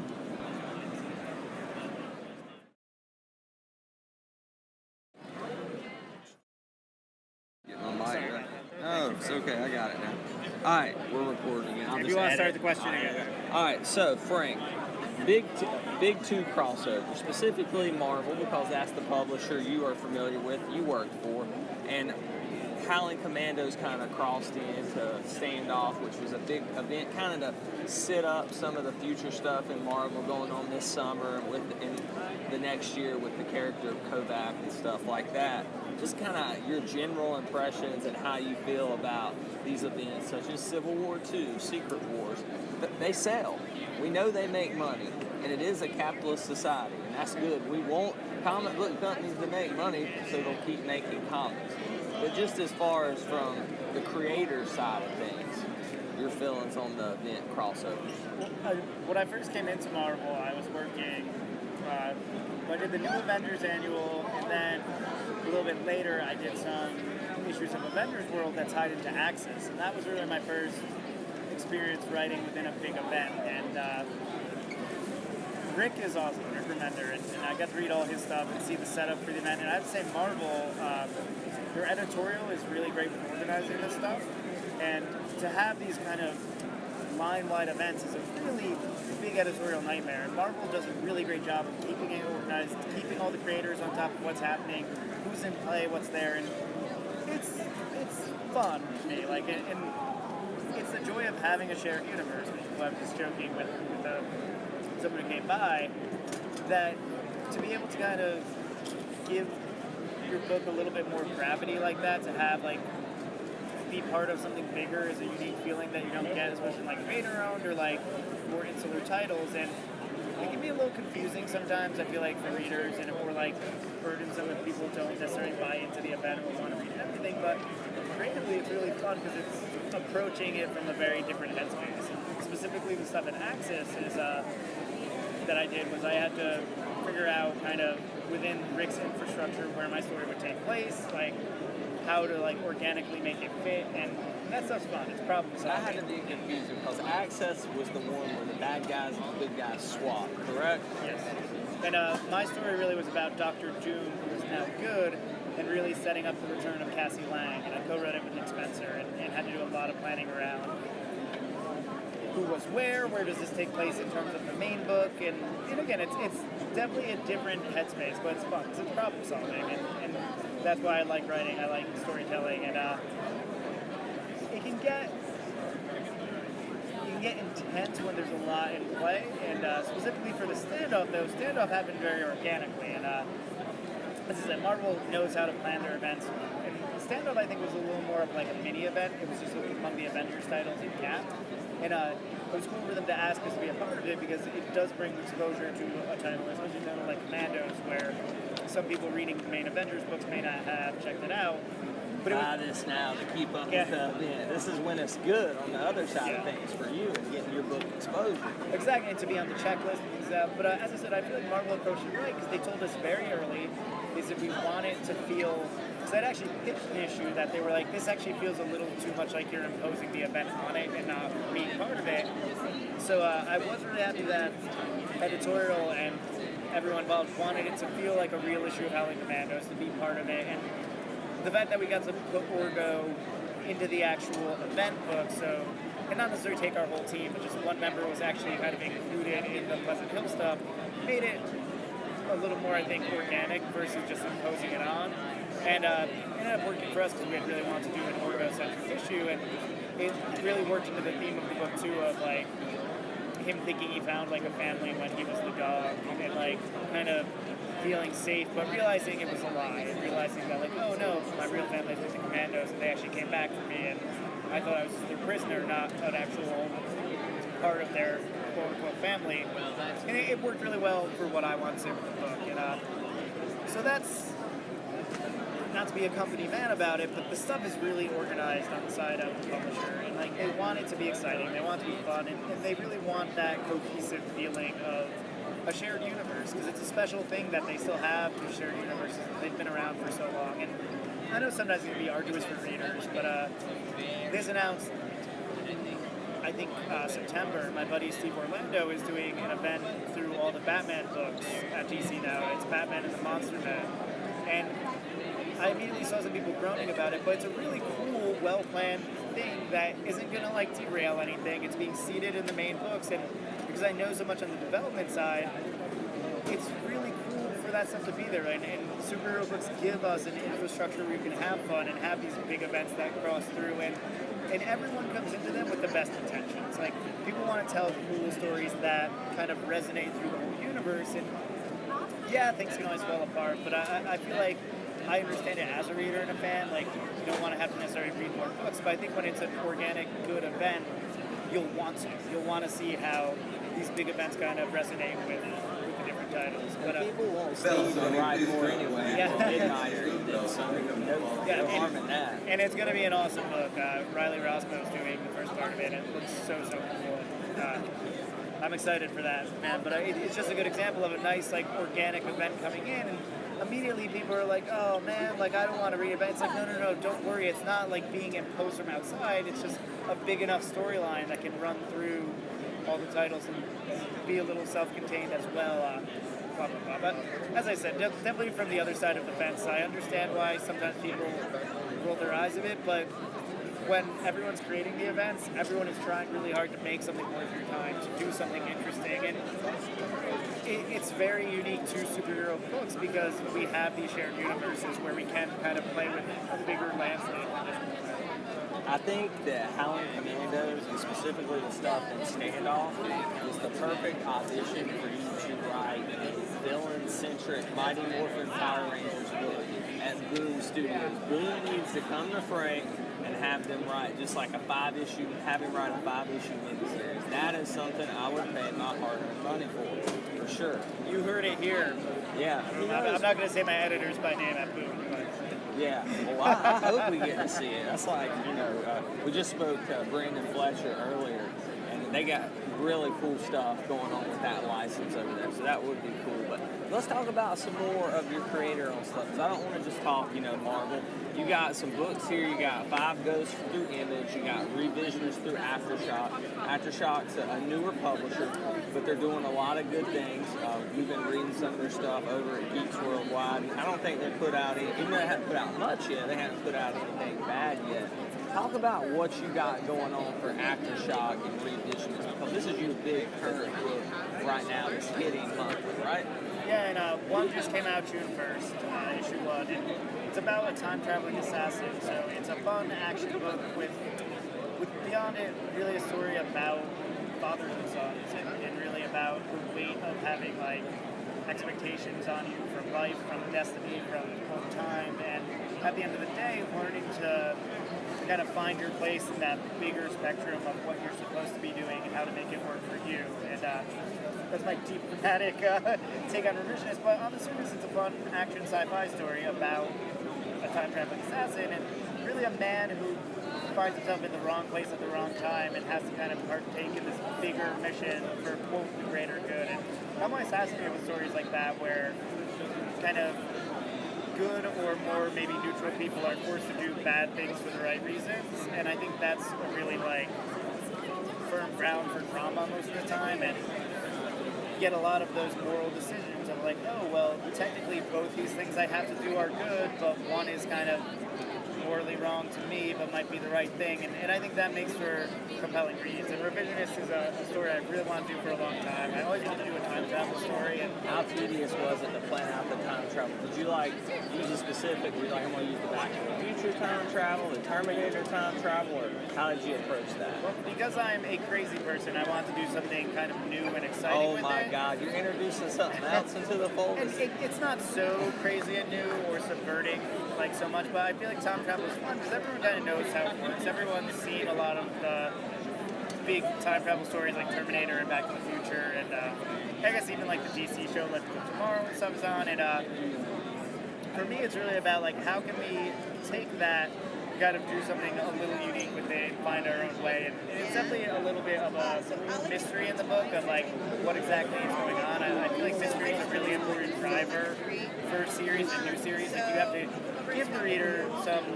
information, but also keep them wanting more. And I feel like we really stumbled on a cool world here, something that has a much bigger story, a lot of the story that came before what we're seeing that we're going to slowly reveal. And Aftershock has just been amazing and given us like an infrastructure to tell the stories we want to tell, to work with the people we want to work with, and just make a book that is an organic vision of what we want our comic to be. And It honestly feels like Mirage Comics. It feels like me, Gary, and Lauren just like made it and put it out. Except obviously it's not. We have an awesome company and an infrastructure behind it, but that's the best feeling stuff most of the time. We're really proud of it, and it's very independent. So. And I know they got some awesome stuff. We had Paul Jenkins, creator of the Century, and the great Inhumans over at Marvel, that great Marvel Knights miniseries. I know he's got some stuff coming out at Aftershock, and he said it's really allowed him to do things that just he probably wouldn't have ever been able to do at Marvel and DC that he pitched with established characters, but now he's doing them with his own characters. And people don't really realize what that can become. Think about Alan Moore. He wanted to use the Question and other characters. DC said no. They said create your own characters. And you got the Watchmen. So you never know what something will become for him. Well, absolutely, and that's I feel like the joy of doing new stuff. You never know what's going to hit or what's going to inspire you or what's going to kind of really mean a lot to people. And I think I came in at a very unique, fortunate time where I've gotten to do a lot of my own original ideas, and it's something I like doing, it's something I'll keep doing, and you're never owed an audience with those. So you never just bring people to them, and I'm not big enough of a name creator that every book will be a hit. But Not yet. But I hope people, I'm really excited to meet people who read everything I do and follow my stuff and hope that they know that everything I do I care about. And even if it ends up not being for them, that it's at least crafted and executed. And 5 goes to still ongoing through Image Right. You still got plans for that book in the future? Yes, we are on hiatus. It probably will be for a bit longer, and we kind of thank everyone for being patient for us, but it's a book we love and a book we want to come back to. When we come back to it, we are going to come back right at 18 and pick up where we left off. And hopefully this year I'll find some time to also do some more material in the universe as well, because it is a world that we've come upon that we really believe in. And we had done the special issue that was just kind of a story about the mythology, and I really would love to do more like that has Fabian and kind of explore other parts of the world other than the main book as well. So. Are you enjoying Charlotte, man? Has the city treated you well? Is this your first time here? No, I've been here like 3 or 4 times actually. Okay. So this is my favorite con, thankfully. It's a very personal con. You get to chat with creators. Even for the bigger names, no massive lines. Yeah, no, it's an awesome place, but as a creator and fan, and I think they just Heroes are hard to find, and Shelton does such an amazing job, and Rico Renzi does so much stuff setting it up, and they take care of us and the fans. So I'm happy to be here. I will always come to the shows. Yeah, they take good care of the press too. I was like 2 days late on my press pass. Rico took care of us. Rico, the colorist for Spider-Gwen too. Some people may not know. He's a busy man. He's a PR guy for a major con and comic book store as well. I just want to recommend a spot to you. Hinky's Drive-In, the corner of Moorhead, right past the Carolina Panthers stadium. I'll just tell you this, I recommended it to Neil Adams, and he said he checked it out. So you never know who you're going to run into here this weekend. But they were on Diners, Drive-In, and Dives. Oh, no way. Deep fried shrimp, battered in corn dog batter. So if you're looking that sounds like a win. Yeah, check it out. Frank, we appreciate you so much sitting with us and talking to us at HeroesCon 2016. Check out Frank's work. Check out 5 Goes. Pick up the Howling Commandos trade. Check out Revisionist at Aftershock. And I know we look forward to having you on Geeks Worldwide, the Capes podcast in the near future, my friend. Thanks so much. Thank you so much. My pleasure. All right, man. Thank you. Thank you so much, dude.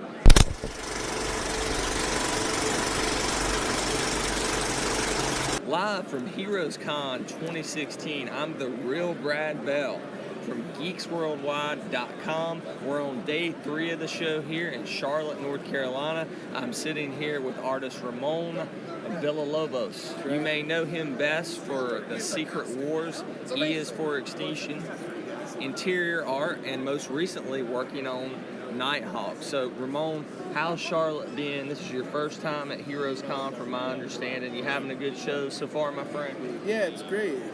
Happy to be here. One thing about this show Shelton puts on, as I mentioned in previous episodes of our podcast, is very comics-focused, artist-driven show. I mean, this is one of the bigger artist alleys you're going to see at a convention. It's really a sight to behold. So, thanks for sitting down, taking the time to spare. I know you got a lot of sketches going on here at the con. He just sketched a beautiful Doctor Strange commission for somebody, so I appreciate it. So, all right, let's talk about E is for Extinction a little bit. Obviously, this is kind of spinning out of the Grant Morrison, Frank Quitely legendary run of New X-Men in the early 2000s. So that's kind of where we're going as far as Battle World's concerned in this arc in Secret Wars. How did this come about? Did they approach you? Is it something you reached out to them as far as interest is concerned? How did this unfold at Marvel that you work on this particular Secret Wars crossover? Because, Ramon, there were a crap ton of them. Yeah, for this one, they just kind of emailed me. It's something that they wanted to do, and Chris Burnham wrote it with my buddy Dennis Culver, and I think I was just sort of a logical choice when other people were busy to draw like Frank Quitely. You know, I'm really influenced by him, so when they emailed me asking if I wanted to do it, I said like yes immediately, you know, and then I had to go back and reread the email, make sure everything was good, and like, oh yeah, I want to do it. All right, talk about some of the challenges. Obviously, you said you're influenced by Frank Quitely, and you did it's kind of an homage to some of his stuff, but it's definitely your own thing, has the Ramon Villalobos feel. So tell me how you approached, okay, I need to kind of honor what Frank's done before me, and obviously being a fan, that wasn't a big problem, but making it your own thing, was that a big challenge? Yeah, because, you know, you want to try and be very, like, respectful of what came before, but a lot of the book is about sort of like things grow old and evolve, and you know, I sort of kept that spirit when I was drawing it. Like, I love that stuff, but you know, I'm doing it now, so it's mine now, you know. Yeah, I imagine that's kind of hard. I mean, your stuff is great, but Frank Quitely's a legend, and you blazing a trail as a legend in your own right. But I gotta imagine that's kind of big shoes to fill in for. I think Frank Quitely is the greatest comic book artist of all time, so it's definitely big shoes to fill. But you know, it's fun trying. Yeah, and it all turned out awesome. I was talking about a lot of your faces have a very distinct look, and I mean that in the most positive of ways. And I know that's got to be an honor to you when you hear people that they can look at your art, and maybe if they're even not familiar with you as a person, as a personality, they know it's you. Mm-hmm. How's that feel, man, to know that people look at your stuff, look at your face, and your face is in the books, and they're like, hey, I know that guy. That's the guy that did E for Extinction. I don't know if that happens that much, but you know, I'm sure it feels nice. It has to, man. It happened just right now. I'm telling you that because I did review this book for our site. I really enjoyed it, and one of the things I wrote about when I did the review for number one, it's been like last summer when this book came out, when Secret Wars was getting off the ground, was very recognizable art. Very influenced by Frank Quitely, but definitely not Frank Quitely. It would have been easy to come on the book and try to imitate him, and I don't think that would have really have worked, in my opinion. But thank you. Let's talk about Nighthawk, because that's the newest thing you got going on with Marvel. To be dead honest with you, I'm not very familiar with the Nighthawk character. Just tell us a little bit about what you got going on, what this series is about. And the writer is Brad Walker writing it, correct? David Walker. David Walker. Okay, my apologies. So tell us a little bit about Nighthawk. Nighthawk is a book about basically if Batman were, you know, African American living in, you know, the U.S. today. It's very like socially aware, and he looks cool. That's the big thing. Like, Batman was cool again. That's the point of Nighthawk. Yeah, he does. He looks badass. He kind of looks like if Talon and Batman had a love child, and they threw like the Punisher badassery in there with that. Listen, Nighthawk, this character, this design came out in 2002. Talon came out way after the fact. So. Oh no, I'm not saying this by any way. No. Like, I just mean like people think that it's ripping off Talon a lot. If anything, Talon ripped off Nighthawk a lot. And I'm sure they're both, like I said, I have not read Nighthawk. I didn't read Talon. I didn't read Talon. They ripped this off, dude. For real? You think so? Breaking news. Talon is a huge ripoff of Nighthawk. Not my Nighthawk. I'm talking about Gary Frank Nighthawk. You know what I mean? Yeah, original stuff. That's just my opinion. Though. I just think they ripped him off. You heard it here. You heard it from Ramon Villalobos. From the artist of Nighthawk, Talon is unoriginal compared to Nighthawk. Well, you heard it. I was like, man, battle lines have been drawn. It's breaking news. Absolutely, man. You got the exclusive. I got the exclusive here with Geeks Worldwide. So, besides Nighthawk, besides your Marvel stuff, E is for Extinction. Like, what else you got going on, man? Is there anything in the works as far as creator owned? You know, I've thought about it. I have some ideas for stuff I would like to do. I'm not sure if now's the right time to try and do them because I like working for Marvel. I love Marvel. So we'll see what happens. But, you know, there's some ideas that I have kicking around of things I would like to do.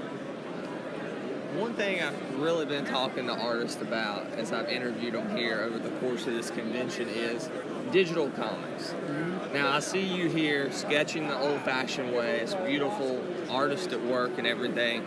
But when you produce your work, is it mainly digital or do you do the old paper style? Yeah, I do everything on paper. I like it more because I don't work from home, so I can't work on my computer. I work at like Starbucks and Subway or wherever because my room gets really hot. So I have to draw on paper, otherwise it just won't get done, you know? Yeah. And well, hey, there's nothing wrong with the old school way, man. I mean, that's definitely... Is there something about having tangible work? You know, you can bring it to shows, you can work on it at shows, and then you can sell it, make a profit, and a collector can enjoy hanging your art on their wall or having it in a sketchbook or however they want to go about it. As far as like digital comics as a whole, comicsology, stuff like Marvel Unlimited, how do you feel that's impacting the industry? Is it good? Is it bad? Because we're getting the books in more people's hands, if not tangibly or physically. They're getting out there, more exposure. Do you think it's good for the industry in the long run? Yeah, I think so.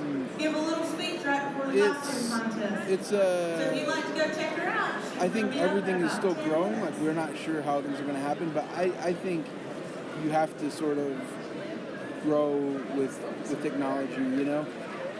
People are always going to be resistant to that change, but that's sort of the nature of civilization. Absolutely. You got to evolve. That's what the X-Men are all about, right? Evolve with that. So let's talk about, as far as reading digital comics, I get the feeling you're more of an in-hand kind of physical media kind of guy, but have you taken the time to maybe see any of the guided reading HD stuff on Comixology, and like, what is your thought on it if you have? I haven't actually. I tried to get Comixology on my phone, and I just never seem to get into it. I do prefer just having an actual book because I don't have time to read, so I just flip through things all the time, and it's harder to do that when you have to like scroll, I think. Well, I went over to the dark side of the force because I've always said I would never go digital. But once I started and I was given an iPad Air 2 from my wife, and it's just, I don't know, there's something about the colors that really pop on digital. But hey, you don't have to be, Brandon Fletcher and I were talking about this earlier in the weekend. You don't have to be one or the other. Everything's not black and white. It's not like you don't have to be Marvel or DC. You can enjoy both. You don't have to be digital or physical. You can enjoy both. Right, Ramon? That's true, yeah. So, Ramon, I want to thank you for, again, taking the time to sit down with us at HeroesCon 2016. I wish you all the best. I hope you make your way out here from California for the foreseeable future for this show, man. We really appreciate it. Thank you. I appreciate it. It's been really, really great. Thank you so much.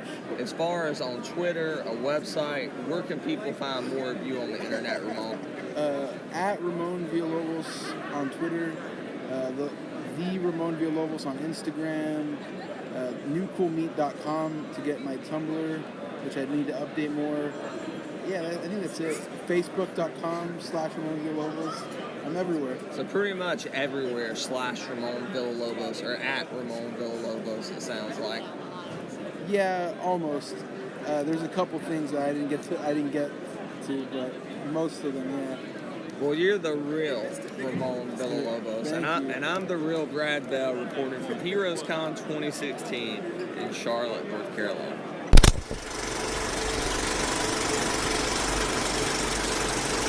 From HeroesCon 2016, I'm the real Brad Bell for GeeksWorldwide.com, GWW.com, and I have the honor on day 3 of the convention to speaking with Miss Marguerite Bennett. You probably know her as the writer of A-Force for Marvel and the writer of DC Bombshells. Marguerite, how are you doing this afternoon? Well, I'm doing fantastic, and thank you so much for having me. Thank you so much for taking the time with us. How's Charlotte treating you?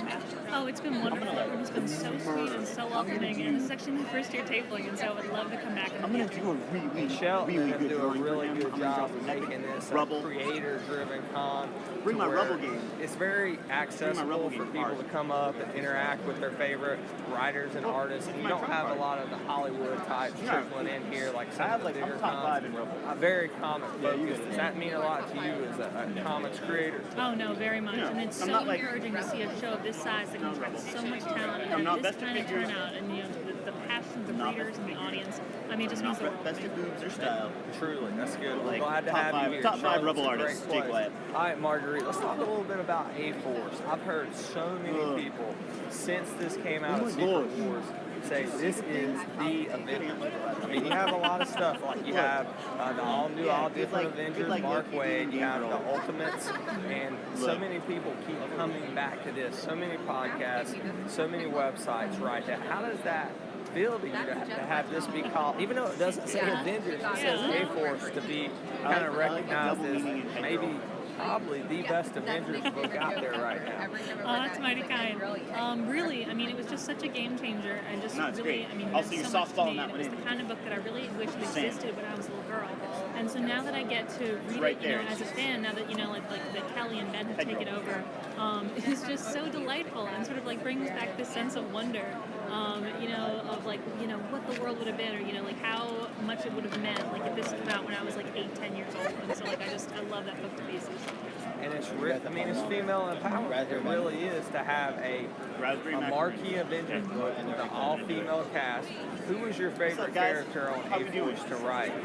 Oh goodness, honestly, like getting to work on Singularity, like developing her relationship with Nico was so emotional, so rewarding. And honestly, just like not even those big grand fight scenes, but just like the little moments of like braiding each other's hair, playing with the cat, like just those moments of stillness that teach you, what you truly care about in life. Like the people that you really love, that you're willing to fight for, willing to defend, willing to sacrifice yourself for. And so like that was what really meant a lot. Yes, you were a big fan of the original Runaways. You missed Nico and them, right? Very much so. That must have been cool to get to write that character. So let's talk a little bit about DC Bombshells. I mean, I know a lot of people immediately recognize the art, even if they haven't taken the time to read the story. I do Gundam. How does it feel to kind of have your name associated with something? You have your banner right here. It's Marguerite Bennett, the big Wonder Woman DC Bombshells. I have this poster in my living room because my wife loves Wonder Woman. And how does it feel to kind of draw other people, especially to draw girls and females in the comics? It's not a book that maybe people would have typically read. It really appeals to people on the outside. Why do you think it pulls more outside readers in as opposed to something like A-Force? I think it's honestly just like the power. Is it walkable? I mean, just that you see every single one. They look so fierce and so strong and so uncontained. I mean, so many people tell me that this is their very first comic, that this was the first trade paperback that they ever picked up. And Aunt Lucia's fantastic designs. I mean, ultimately, it just looks so powerful. Like even though like they're fun and like they're a bit sexy and cheeky, but it's every single time they're not objectified. Like they are active, they are changing the world. And getting to be a part of that, getting to write a story based off of his remarkable, like re-envisioning, is such an honor and such a delight.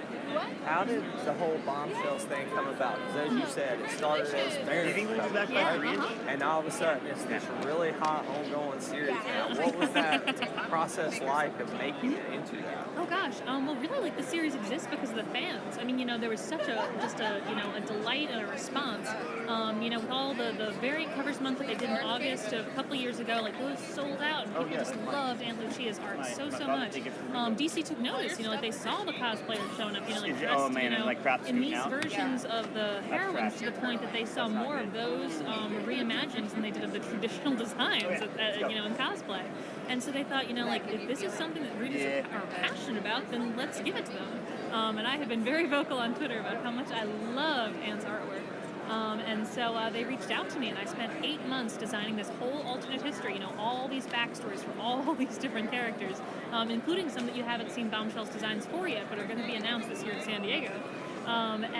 You know, so I just built this intricate world, and we just really hit the ground running. You know, got Marguerite Sauvage involved. You know, our editors Jim Chadwick and Jessica Chen were just instrumental in greenlighting, you know, this entire complete world. And you know, the fan response has been, you know, just so passionate and so humbling that, you know, I will run until they cut the legs out from under me. Like, I love this book so much, and I love the readers of this book so much. How does it feel when people hear the name Marguerite and think of the dynamic duo of Marguerite Sauvage, of course you, Marguerite Bennett, just that name, something about it says, hey, this is a duo that's part of, along with Kelly Sue and so many other female creators that I can't even recall off the top of my head, that you're changing comics, really. It's just making it so much more open and approachable to a different audience. And it's really cool to come to a convention as opposed to coming to a convention 15 years ago and just see such a diverse group of people, male and female. How does it feel to be a part of something like that? I mean, it's so emotional, and honest to God, like, I'm so grateful to be involved, but I'm also so aware that, you know, we're standing on the shoulders of giants, you know, with Louise Simonson and Gail Simone and Kelly Sue, like, without their encouragement, you know, and without the battles that they fought to help us break in and, you know, to give us a place here, I just don't know where I'd be. You know, so I'm ultimately just so humbled and so grateful to have, you know, this chance and to be part of the conversation for where this medium and where these stories are going to go. You talk about people like Gail Simone and Kelly Sue the comic kind of paving the way. You were kind of an apprentice of Scott Snyder, right? You're very close with Scott. We've had Scott on the show before. Now he's like a living legend after the Batman run. Talk a little bit about your friendship and your work with Scott and how that prepared you to take on projects in DC and in Marvel. I mean, honest to God, like, he's like my older brother. He was my professor in graduate school, and I brought him these creator-owned stories, you know, just totally original things. And we kept in touch, and about a year later, he reached out to me and was like, I keep thinking about these books you brought in, and if this is what you want to do, I think you're ready to do this professionally. And so he set up an interview for me at DC, and, you know, and I auditioned, and they liked my work. But Scott was so encouraging, you know, like, the amount of passion that you brought to your book, he would return to you. I mean, you know, like tit for tat. And, you know, there was no story that was so good it could not be improved upon, and no story so bad that he couldn't find something to encourage you in. And, I mean, he is just the most wonderful teacher, and, you know, he has just been, you know, such a guiding presence and, you know, and really helped me, you know, try to make my work as good as it possibly can be. It has to be cool working with somebody like Scott, because you hear the stories of him sending outlines to correct the just endless notes and how meticulous he is, and I imagine that helped prepare you a lot. No, he's so passionate, and, you know, but he's also, like, such a wonderful human being. I mean, he's such an excellent family man. Like, I go out and visit him and Jeannie and his kids on Long Island, and, like, I will never pass up a chance to, you know, talk to Scott and spend time with Scott. Very cool. So you talk about new characters being revealed at San Diego Comic-Con for DC Bombshells. Besides that, what's in the pipelines for Marguerite Bennett? What do you got coming up between now and next summer? Okay.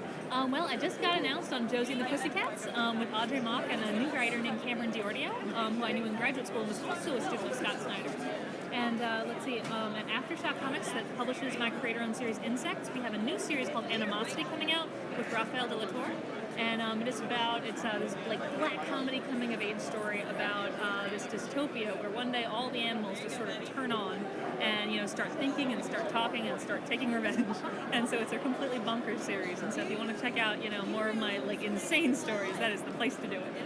Cool. One thing I've been fascinated with, and I've asked as many creators, whether it be artists, writers, big and small, DC, Marvel, to small indie publishers, what they think about digital comics. Because I'm fascinated with kind of the pros and the cons of it, and how it's brought in so many new readers and made comics so accessible, but at the same time, we all love the brick and mortar stores who put the product out. There's nothing like holding a book in your hand and going into a comic book shop. What's your thoughts on how digital comics, whether it's Comixology Unlimited or Marvel Unlimited, how those services have kind of changed the industry? I mean, I am for anything that brings in more readers. I mean, you know, I don't feel that digital comics is a threat to the industry any more than escalators are a threat to the existence of stairs. Like, you know, people choose their platform. And, you know, there have been so many comics that I got into, webcomics, you know, that then I went and picked up, you know, in a physical format. And so, you know, there are stories that work, you know, that can never work in digital, that can only work in prose. And there are stories that, you know, can only work in, you know, prose and could never work in digital. And so, like, I really believe that, like, you know, the form follows function, and that I'm really happy that all platforms exist. You know, that we have, you know, now more ways than ever to tell these stories and to reach new readers. Yes, it's always good to bring new people into the medium, and once they discover it, they realize it's like a sacred and personal medium. There's one thing to see an actor or actress portray these characters, but when a creator like yourself really understands the characters and their mythos, and you're like, I'm really reading Tony Stark, or I'm really reading She-Hulk. There's just something different about that and magical about it. Well, Marguerite, I want to thank you so much for taking the time to do this interview. We wish you the best of luck between now and next HeroesCon. We hope you'll come back to Charlotte, and I hope you enjoyed your experience here. Where can people find more of you on the internet? Oh, goodness. If you want to look me up, I'm at Evil Marguerite, all one word, on Twitter, Tumblr, Instagram, Gmail, and Patreon. So, you know, I hope to hear from you. Thank you so much, Marguerite. And from HeroesCon 2016, this is Brad Bell, and we are out.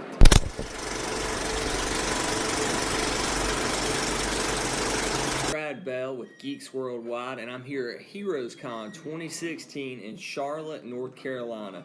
And I have today sitting down with me the one, the only, Brendan Fletcher, and he is representing Boom Studios here at the convention. Brendan, thank you for being here today, my friend. How's your con going? It's crazy, man. I'm barely alive. I'm being eaten alive by the crowd.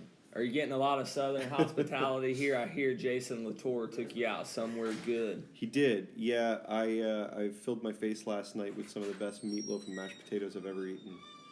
Yeah, besides our thick accents and draws, our food is what really defines us here in the South. So you definitely got to clog a little bit of your arteries while you're here. Because if you're not going to do it here, where exactly are you going to do it at? So, all right, Brendan, I'm going to mainly talk to you about Power Rangers. Hit me. You're working on the Pink Ranger book right now. Right. And what was your kind of reaction to when Boom Studios got the Power Rangers license, and you saw that Kyle Higgins was going to be kind of writing the flagship story? I know you said kind of you weren't the biggest Power Rangers fan growing up, but did you have any reaction to that, them getting the license? Well, what most people don't know is that I knew about the Power Rangers license long before Kyle's book was announced. I was already in talks with Boom about working with them on the projects. So the Pink Ranger project has actually been in development a lot longer than most people realize. But it was a great call to get. It was Bryce Carlson who gave me a call and started chatting to me about that. And yeah, it came together story-wise pretty quickly. But then in terms of the project scheduling, it got pushed, of course, till after Kyle's series debuted. Now, in terms of my, I know you said I wasn't the biggest fan of Power Rangers. I think it's more accurate to say that I was already maybe a little older than the target demographic when the show debuted in the 90s. That's right, listeners, I'm a super old guy.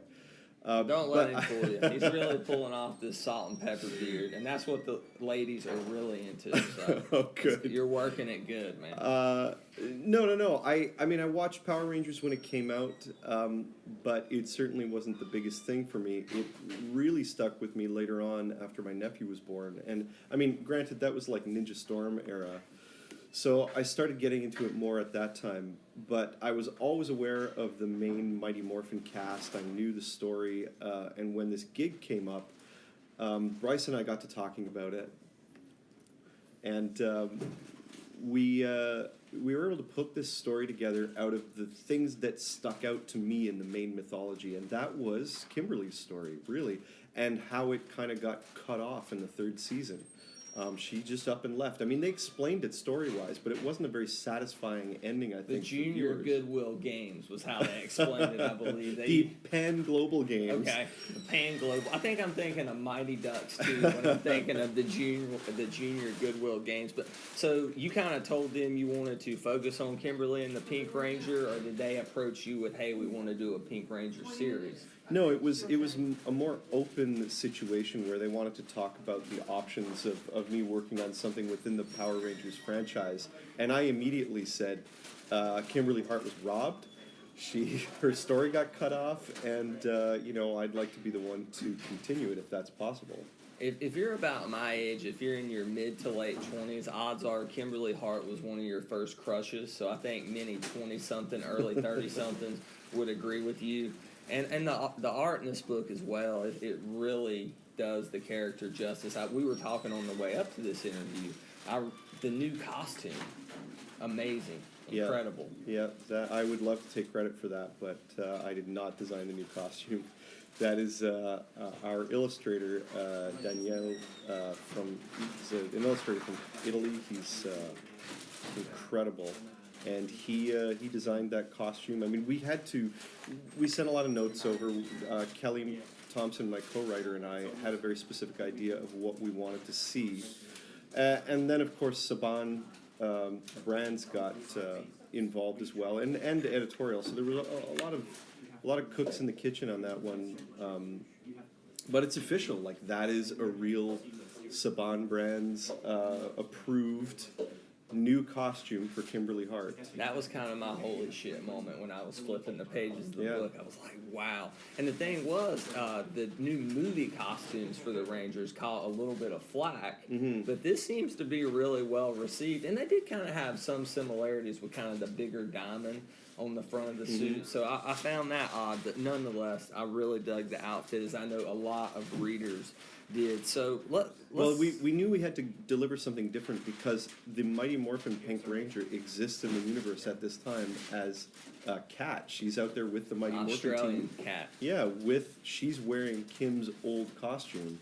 So it would be a little weird for Kim to get that same costume back. And this is why I'm glad Boom's got this license, because they think about the little things like that. I think what I've enjoyed about this Power Rangers series so far, talking about the main one with Kyle Higgins, is they kind of answer those questions that you always had as a fan growing up, as a kid growing up in the 90s watching the show. For example, what happens with the Zords when they're on standby? And I think it was issue 1 or 2 where we had a cool scene with Trini and Billy working on the Dragon Zord. And some people call that stuff maybe fan service, but I don't consider it fan service when you're really just trying to show another look at the Rangers from a different direction. So. Well, and here's a little bit of a spoiler for issue 2, something that you're going to see that maybe you've always wanted to see or wondered about, and that is what happens to the Zords after they get damaged or partially destroyed. Where do they go?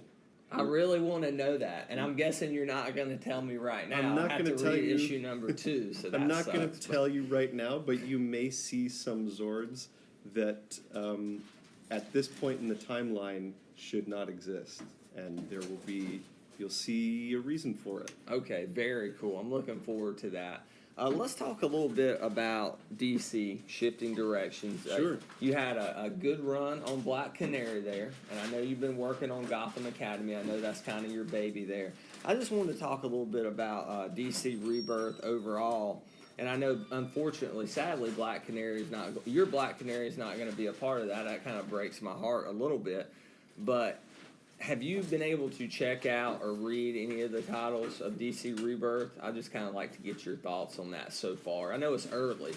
Well, Hope and Rafa's Batgirl is like following straight off of our Batgirl.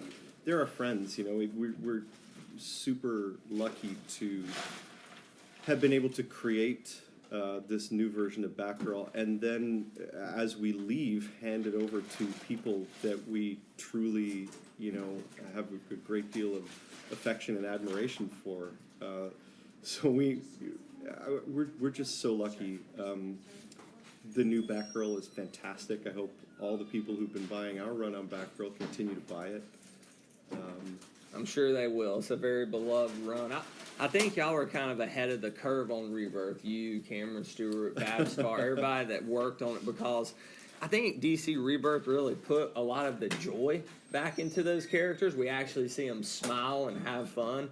And Batgirl of Burnside was doing that before DC Rebirth. So in a way, I think it kind of borrows from your tone, even if it was indirectly. And that has to make you happy to see that they're continuing with y'all's style of Batgirl, right? They're not saying, all right, we're scrapping this for the animated series version or anything like that. Absolutely. It's great. I mean, I read a bit of Ben and Otto's Green Arrow book, and man, like that's 90,000 copies sold, too, I believe. That is my Dinah Lance. That's Dinah Lance, who just came off a tour, and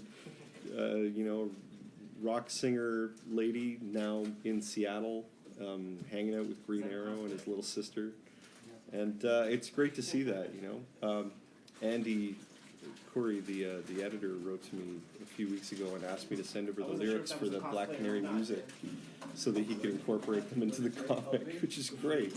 It's fantastic. That has to make you feel good, too. They're reaching back out to you and considering your work. I think that's awesome, man. Yeah, it's fantastic. Let's talk a little bit about the industry overall. I always ask this question to prominent creators in the industry. What's your feelings toward digital comics as a whole, and services like Comixology, like Marvel Unlimited?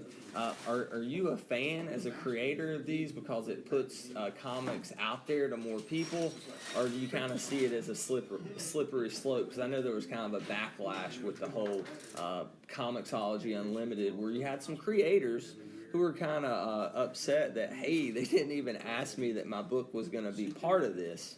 Yeah, I think that's less of a criticism of the service itself, and more a criticism of the way it was launched, the sort of lack of communication surrounding it. So that's real inside baseball, and it shouldn't really affect the way one views or criticizes a service.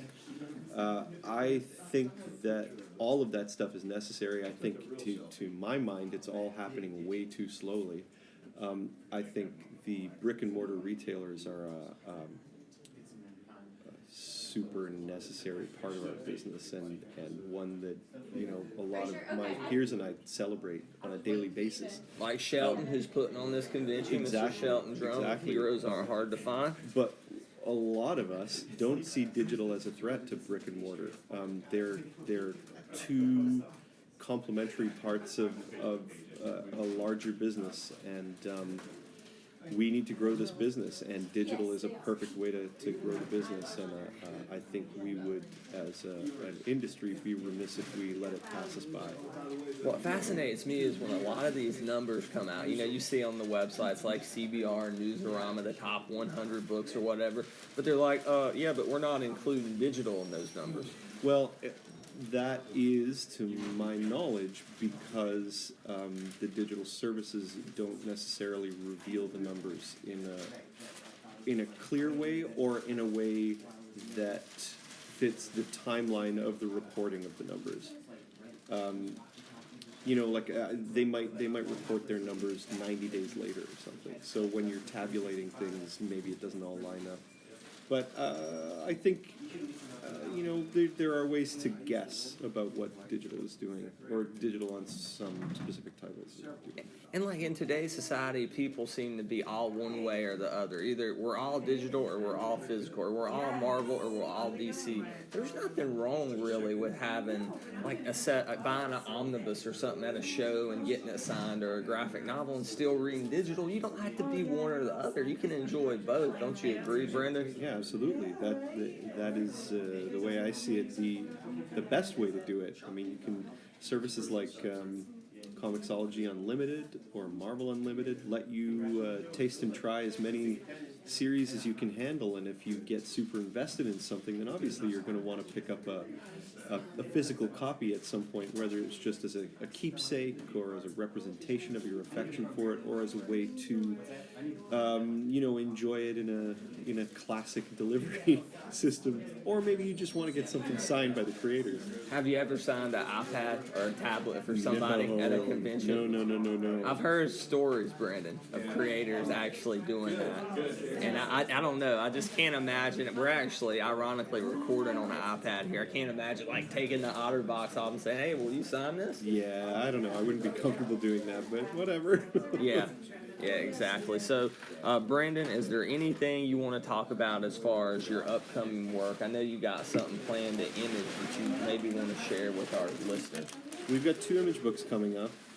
We've got Motor Crush coming out in December with my co-creators Cameron Stewart and Babs Tarr. And then following that is a book with my Gotham Academy collaborator Carl Herschel. It's called Isola.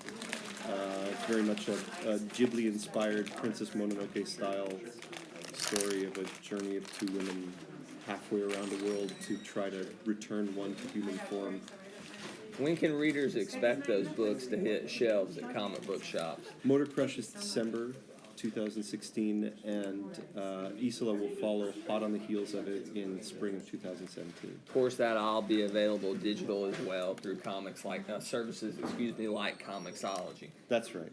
Okay, Brandon, I think that's just about going to wrap it up for this special edition of the Geeks Worldwide Capes podcast. I want to thank you so much for taking the time out of your busy con schedule and sitting down with us, Brandon. Yeah, no problem, man. It's been a pleasure, Thanks man. for having me. Thank you very much. We just shook hands.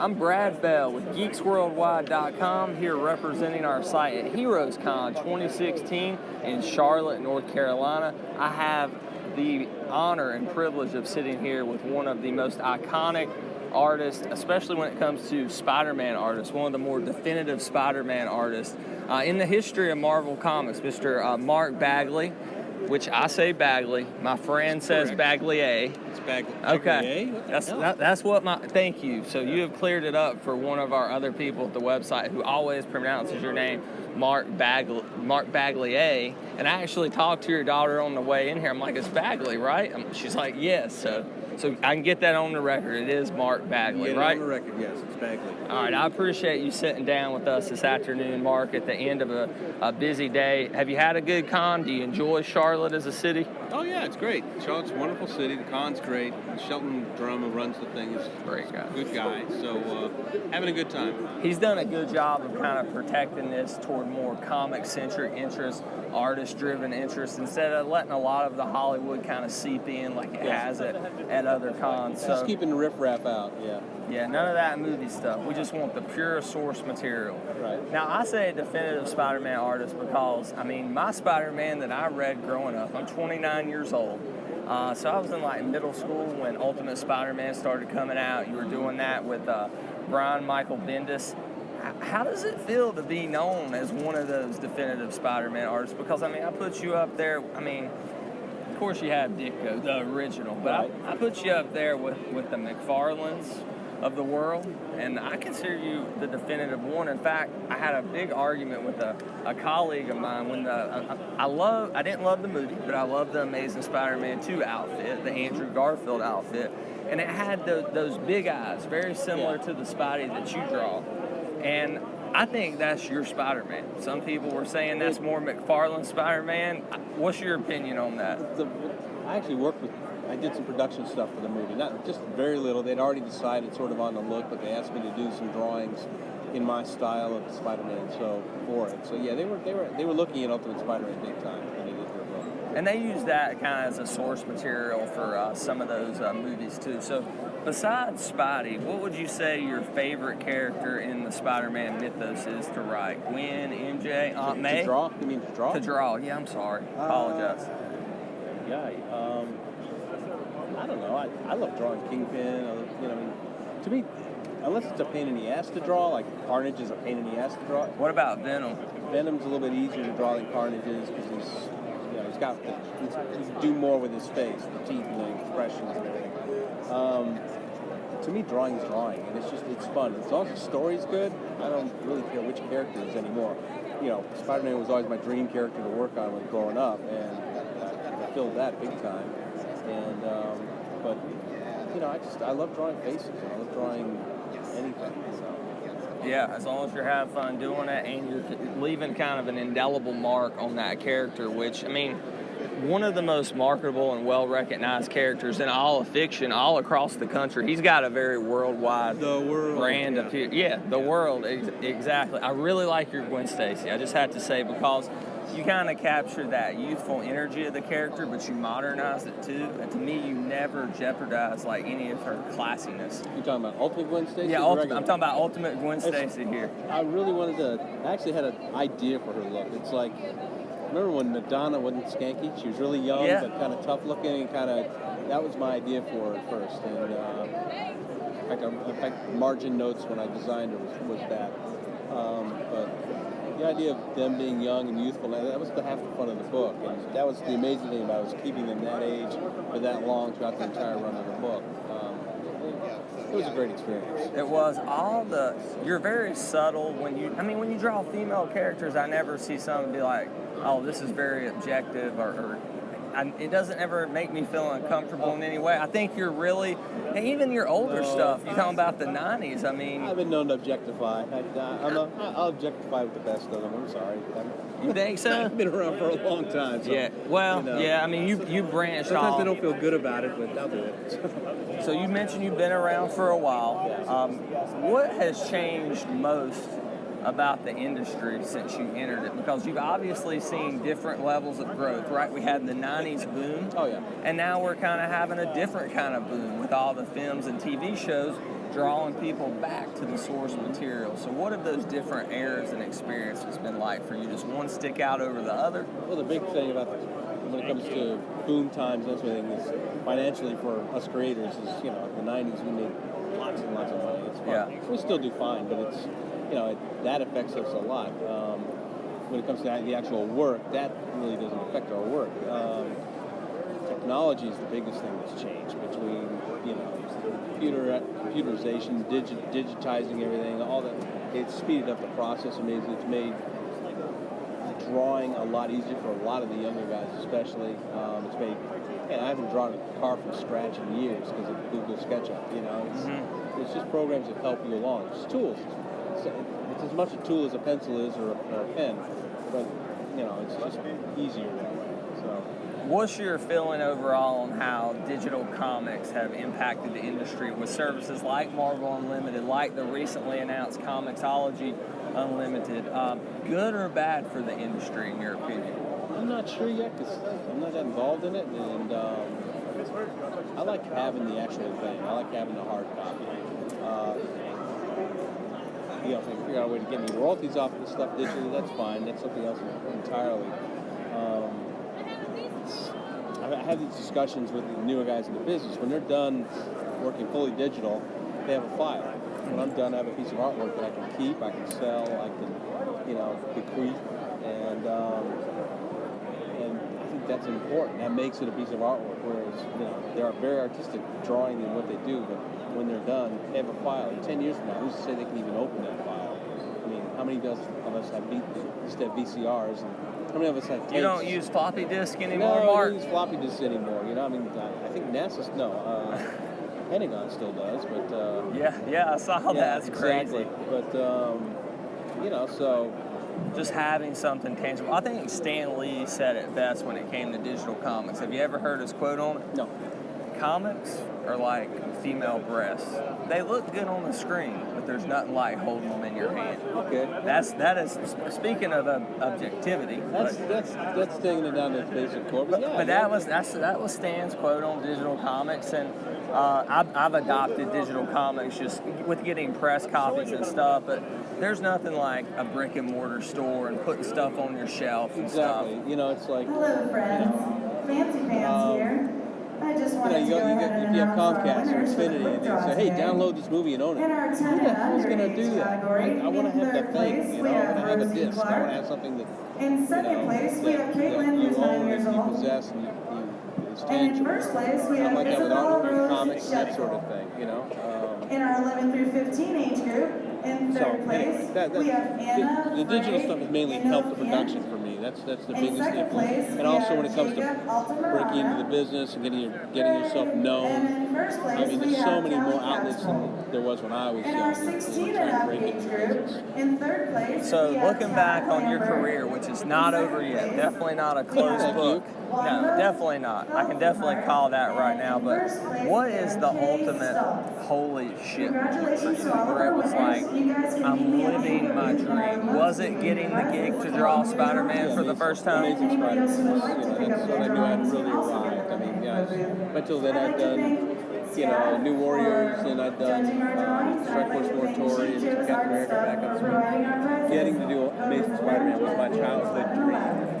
Thank you guys so much for making and I did it for about 5 or 6 years and really got to explore that. So, how's it feel to be known hand in hand with Brian Michael Bendis, kind of like Stan Lee and Steve Ditko, as the second best duo?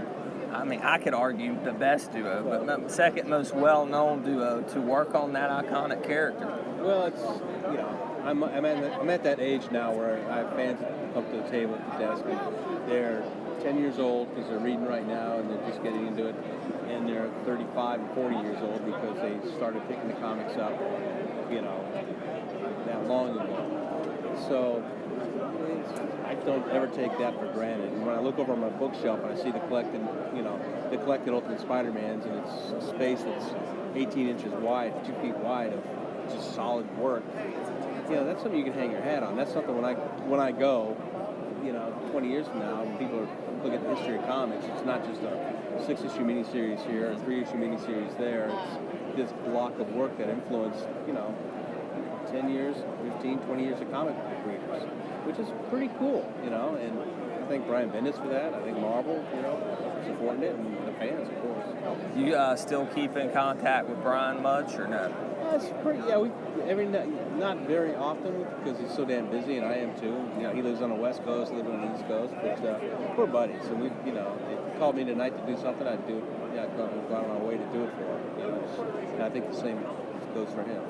Well, my friend, I want to thank you for the work you brought to me as a young reader. Just that being my Spider-Man, I also want to thank you so much for sitting down and taking the time. You got a line here. I won't keep you any longer. Thanks so much, Mr. Mark Bagley. I appreciate it, my friend. And from HeroesCon 2016 in Charlotte, North Carolina, this is the real Brad Bell, and we are out.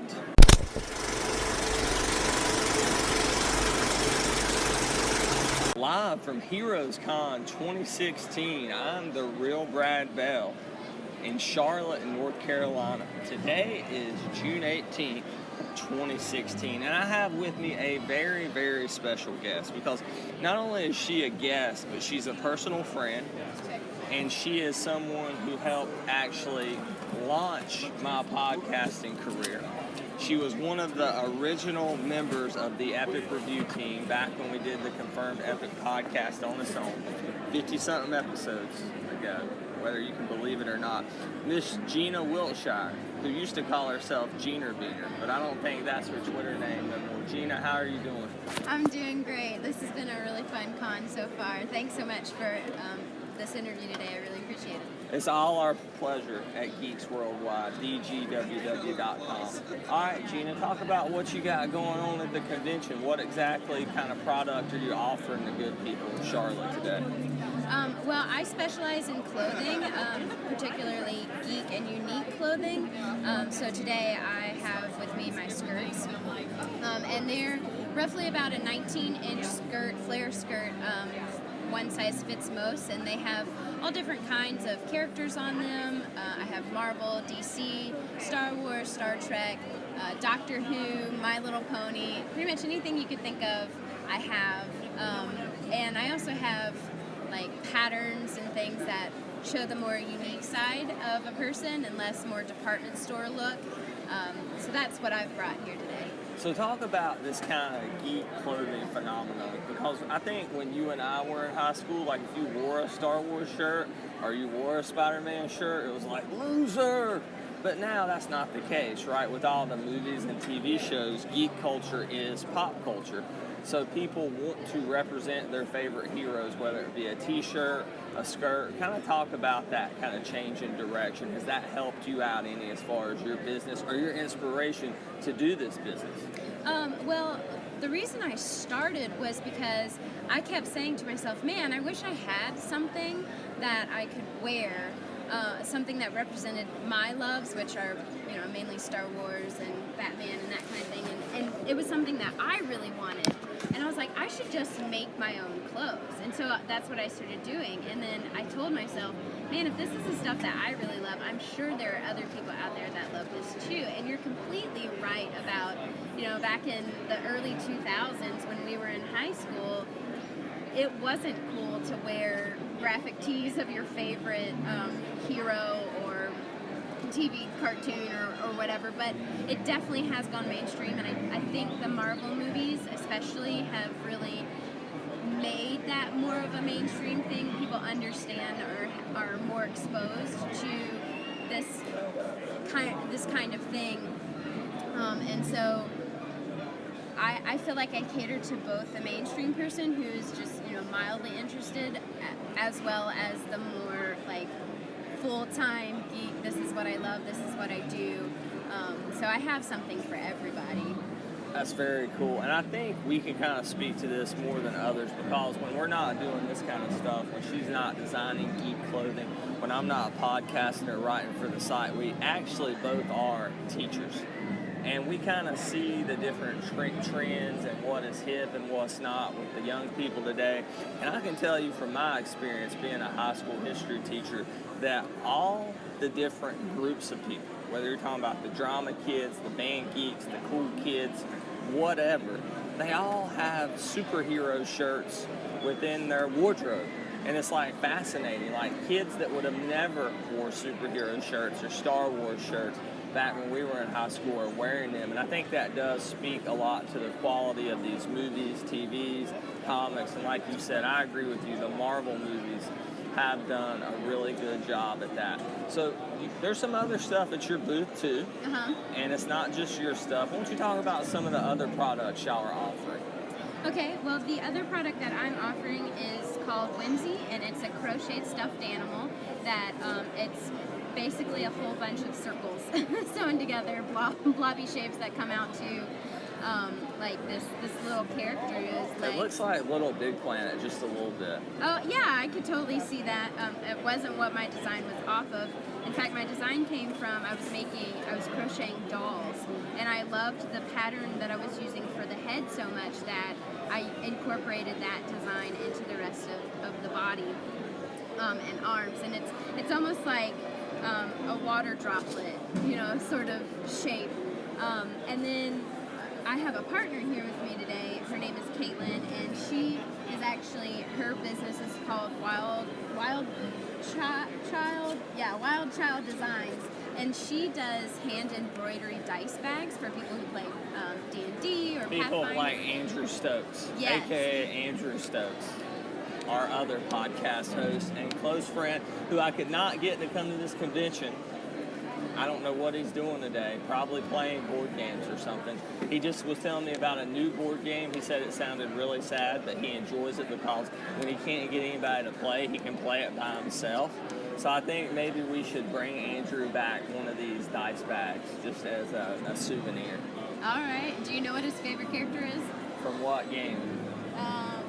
Or is it just different, like, heroes and stuff? Different heroes, different D&D class symbols. Do you know what kind of character he plays in D&D? I think he is the small dwarf, which is kind of an oxymoron because aren't all dwarfs small? Well, we've got this lovely bag right here that is a blue velvet bag, and it has a gray hand-embroidered battle axe on it. Well, let me tell you, I don't even know if that's his real character. I was completely bullshitting just to mess with Andrew, and I hope he listens to this episode of the podcast. But no, this is really cool. I mean, you kind of have this almost velvet kind of feeling, and then you have just such detail. It's not like somebody just screen printed a sticker of an axe on here or something. Like, you can tell the craftsmanship of, she took the time to go through and hand stitch every one of these. So you're getting a lot of quality here. So if people want to buy your products and check your stuff out, who are not able to be at HeroesCon, where can they find that on the web? Well, I have an Etsy store, which nothing's in it right now because I took everything down for the con, but once the con is over and I redo inventory... Well, if you don't sell everything, I mean, right? Right, exactly. So I'll throw things back up, and I'm actually starting a men's boxer line as well. So I've had a lot of dudes walk by and say, you know, what are these? Are these shorts? I'm like, no, they're all skirts, I'm sorry. And so I figured out, actually my partner Caitlin figured out, hey, you should do boxers. So I'm starting a men's boxer line as well. So my Etsy store is The Nerdy Girl Nook. So that's www.etsy.com/store/The Nerdy Girl Nook, all one word together. And Caitlin do you have an Etsy store right now, or are you making an Etsy store?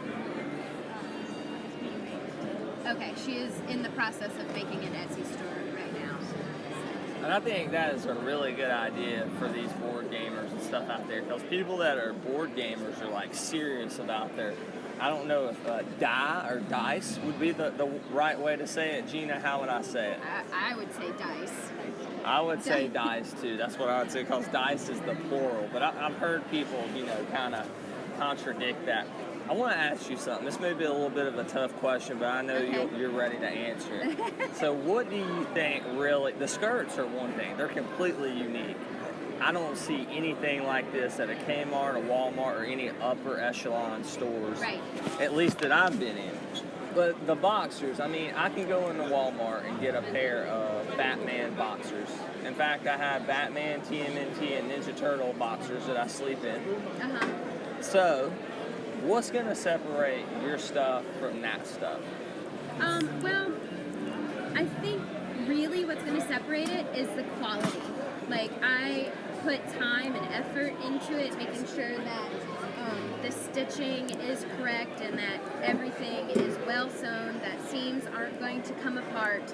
I have high quality machines that I use to sew all my products together, whereas Walmart is mass produced. And so you may buy something and wash it a couple of times and it starts to fall apart or fade or go threadbare. Whereas my stuff is quality fabrics with quality workmanship. It's going to last you a long time. Yeah, craftsmanship. Right. That's the difference. You actually taking the time, and not only taking the time to put in the work, but you have a passion for not only what you're doing, but the characters you're working with. Right. So that comes across in these skirts, and I'm sure it will come across in these boxers. It's not like somebody in Guatemala is just stitching them together for 10 cents an hour, which is an injustice in its own right. But all right, let's talk about a few fun questions. We promoted your business because we haven't talked, we haven't been on a podcast or anything together in a long time. So, what'd you think of Star Wars: The Force Awakens? Well, without talking about any kind of spoilers or anything, I was content with it. Content? Yeah. I'm just so old school with Star Wars that I was really searching for that really almost nostalgic.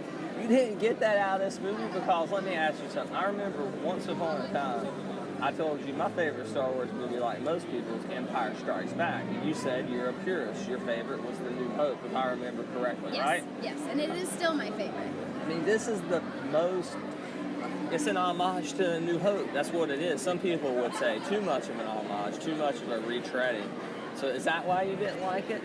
That's part of it, and it's not that I didn't like it. I loved it. I did. It just didn't meet that epic level that you were expecting to walk out wowed. I've seen something like I've never seen before. Right, and I wanted it to touch a certain nerve, and it almost touched that nerve. It got the nerve for me. Yeah. And I did. I really enjoyed the film. I felt like they were finally returning back to what Star Wars really is, as opposed to 1, 2, and 3, and technically more 2 and 3. I felt like it was my issues that I had with 2 and 3 were met with 7. You know, it was great acting, great writing. You know, there was never a moment where I groaned over someone saying a line. Hayden Christensen style in the prequel. Yes, and to tell you the truth, Ewan McGregor in number 3, there were several Obi-Wan Kenobi lines, which I don't think is any fault of his. I think it was just horrible writing in 3. But no, I really enjoyed 7. I am a little bit on the side of it was too much like 4. I would have really liked to have seen a more divergent storyline than, you know, this hero's journey sort of trope. But no, I really enjoyed it, and I think it came through for most of us. And you know, you can nitpick all day. All right, screw it. I'm gonna talk spoilers for a second. Okay. So if you haven't seen Force Awakens, which you're like one of the 1 people in the galaxy who hasn't, tune out for like the next 3 or 4 minutes. All right, the scene, Yes, right? The yeah. scene where Han Solo gets killed. Who's my favorite character of all To time? me, here's what I love about that scene, okay? And obviously we find out that Kylo Ren is Ben Solo, who was Han and Leia's kid. Again, if you're one of the 1 people in the galaxy who did not know that. But I love this scene because I just think it was a great payoff. We have really no backstory with Han, Leia, or Kylo. I mean, it's hinted at, it's alluded at, but it's just kind of thrown out there in a very similar way to the I'm your father type thing in Empire Strikes Back. But what I really like about this scene is, so we have Chewie and Han sitting up these explosives, and as soon as they separated, I knew Han was screwed. And then later on, you had Finn and Rey kind of look at this iconic scene from up above, but they separate, okay? And then there's that just goosebump type scene where you're like, oh shit.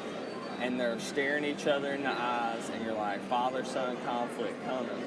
And then Chewbacca has the shot on Kylo Ren. He could have shot Kylo Ren, but he did not because he had some kind of attachment to him. Yeah. And that's like, it's not really out there. I knew you were going to talk about Chewbacca. I knew you were going to. It's subtext and it's subtle, but there was just something about that touched like an emotion and a nerve with me. Like, he grew up with this kid to this man he is now, and he couldn't take the shot. I mean, he did obviously after the tragic event happened. But I don't know, it was just little stuff like that as a Star Wars fan that some people would argue, you know, maybe that's fan service or whatnot. But I don't know, I love that kind of stuff. Fan service never bothers me. Like, I don't ever have problems with fan service. So even if it is fan service, I agree with you. I think it's brilliant. And I think it humanizes Chewbacca. Because I think Chewbacca is a character that is easily overlooked as like a pet, a comic relief sort of thing, you know. It's just the sounds the sound he made when he sung like he wanted to do something about it. I cannot do it. I'm not going to do that again. One more time, I blinked. He's like, no, I'm not going to do that again. You'll have to rewind it if you want to hear that again. That sounded more like Tim from Home Improvement than it did Chewbacca. But yeah, I don't know. There was just something about it. There's so much acting done through like Chewbacca's sounds and whatnot. I know that sounds really odd, but that's such a tribute to the actor who is in that Prowse. suit, because which it was a new guy doing a lot of the more athletic stuff in this one, because David Prowse is Darth Vader in the suit in the original. God almighty, Jerry's gonna kill me. I'm trying to think of the guy's name. Peter Mayhew. That's the guy that's Chewbacca. But he had 2 knee replacements, so they cast like some 6'7" basketball player to play the new Chewbacca. I think during those more athletic scenes. But you're definitely right. There's acting done in it. Yeah, and for an actor, most of the acting comes across on the face. But with Chewbacca, there's not a lot of facial expression that is able to be achieved. I think they may have gone in and done some CGI stuff maybe with facial expression. But like I know they did with Deadpool. Deadpool has tons of CGI. Like his eyes on kind of moving and he emotes with his eyes in a way they never really did with Spider-Man or anything. Yeah. But I think that's very indicative of Deadpool. Like all of Deadpool's expression comes from his eyebrows, you know. but anyway, I think that just says what a brilliant actor who's playing that. They are able to show emotion through body, just non-linguistic acting. That says a lot about an actor. All right, what did you think of Ray? All right, because you are at once upon a time a self-proclaimed feminist. I am still a self-proclaimed feminist. And this was it's one of the strongest female characters we've had in a major motion picture, maybe, I don't know, since Ripley in Alien. Yeah. So what did you think of her and Daisy Ridley's performance as her? Did it do justice to seeing that strong female protagonist that you've probably been wanting to see, like a lot of people have? Yeah, no, I thought it was a great step forward for female characters. Although she had male characters helping her along, she did not have to rely upon them, and in fact rescued them at times. I'm thinking of the scene where Finn is in the market in she's never played Jakku. But yeah. She's never played off as like a love interest. It's like they tease that as a joke. Yeah. And it totally shows how she's strong, independent, and going to be much more than somebody's love interest, right? Right. One thing that I would have loved is, and I think her character is really great. She's very strong. She's self-reliant. She's been living out in the desert all by herself, like taking care of herself since she was a child,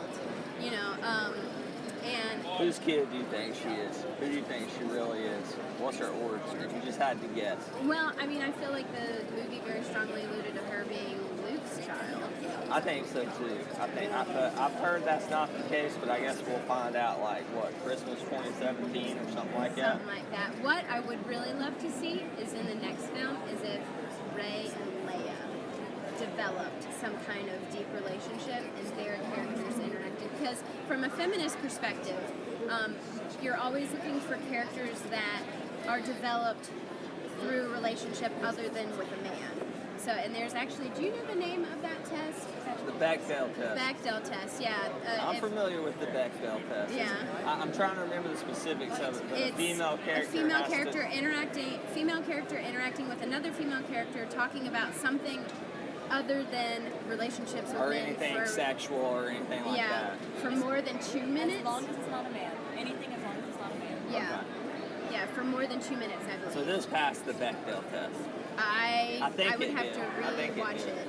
I'd have to The rewatch. conversation with Maz, yes. Yeah, I really think so. I really do. Although Max did talk about, didn't she say that the lightsaber was her father's? No, she didn't say that. Yeah, she never meant, because, let's see, Rey doesn't know Luke at that point, so that wouldn't have made any sense. She don't know, if Luke's her father, we don't know. She doesn't know either. So. Well, so I would have to rewatch the conversation and time it, but I think, if nothing else, it at least came really close. But I would love to see a development between Rey and Finn. What I think we need to do, Jerry wanted to do like a review of Force Awakens.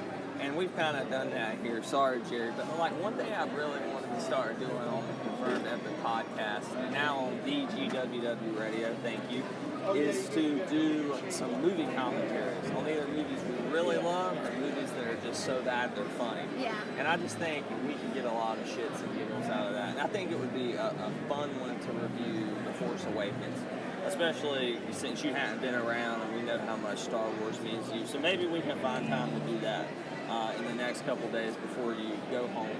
But Gena, I don't want to keep you from doing business here, so I'm gonna wrap this up. All right. Now, where can people find you? I know your Etsy store, but as far as Twitter or anything like that, do you have a Twitter now? I don't have a Twitter. I am on Facebook. You can find me at Nerdy Girl Nook on Facebook. Okay, facebook.com/nerdygirlnook. Yes. Okay, and as for me, as always, you can find me at The Real Brad Bell on Twitter. And from HeroesCon 2016 with Gena Wiltshire of the Nerdy Girl Nook, we are out.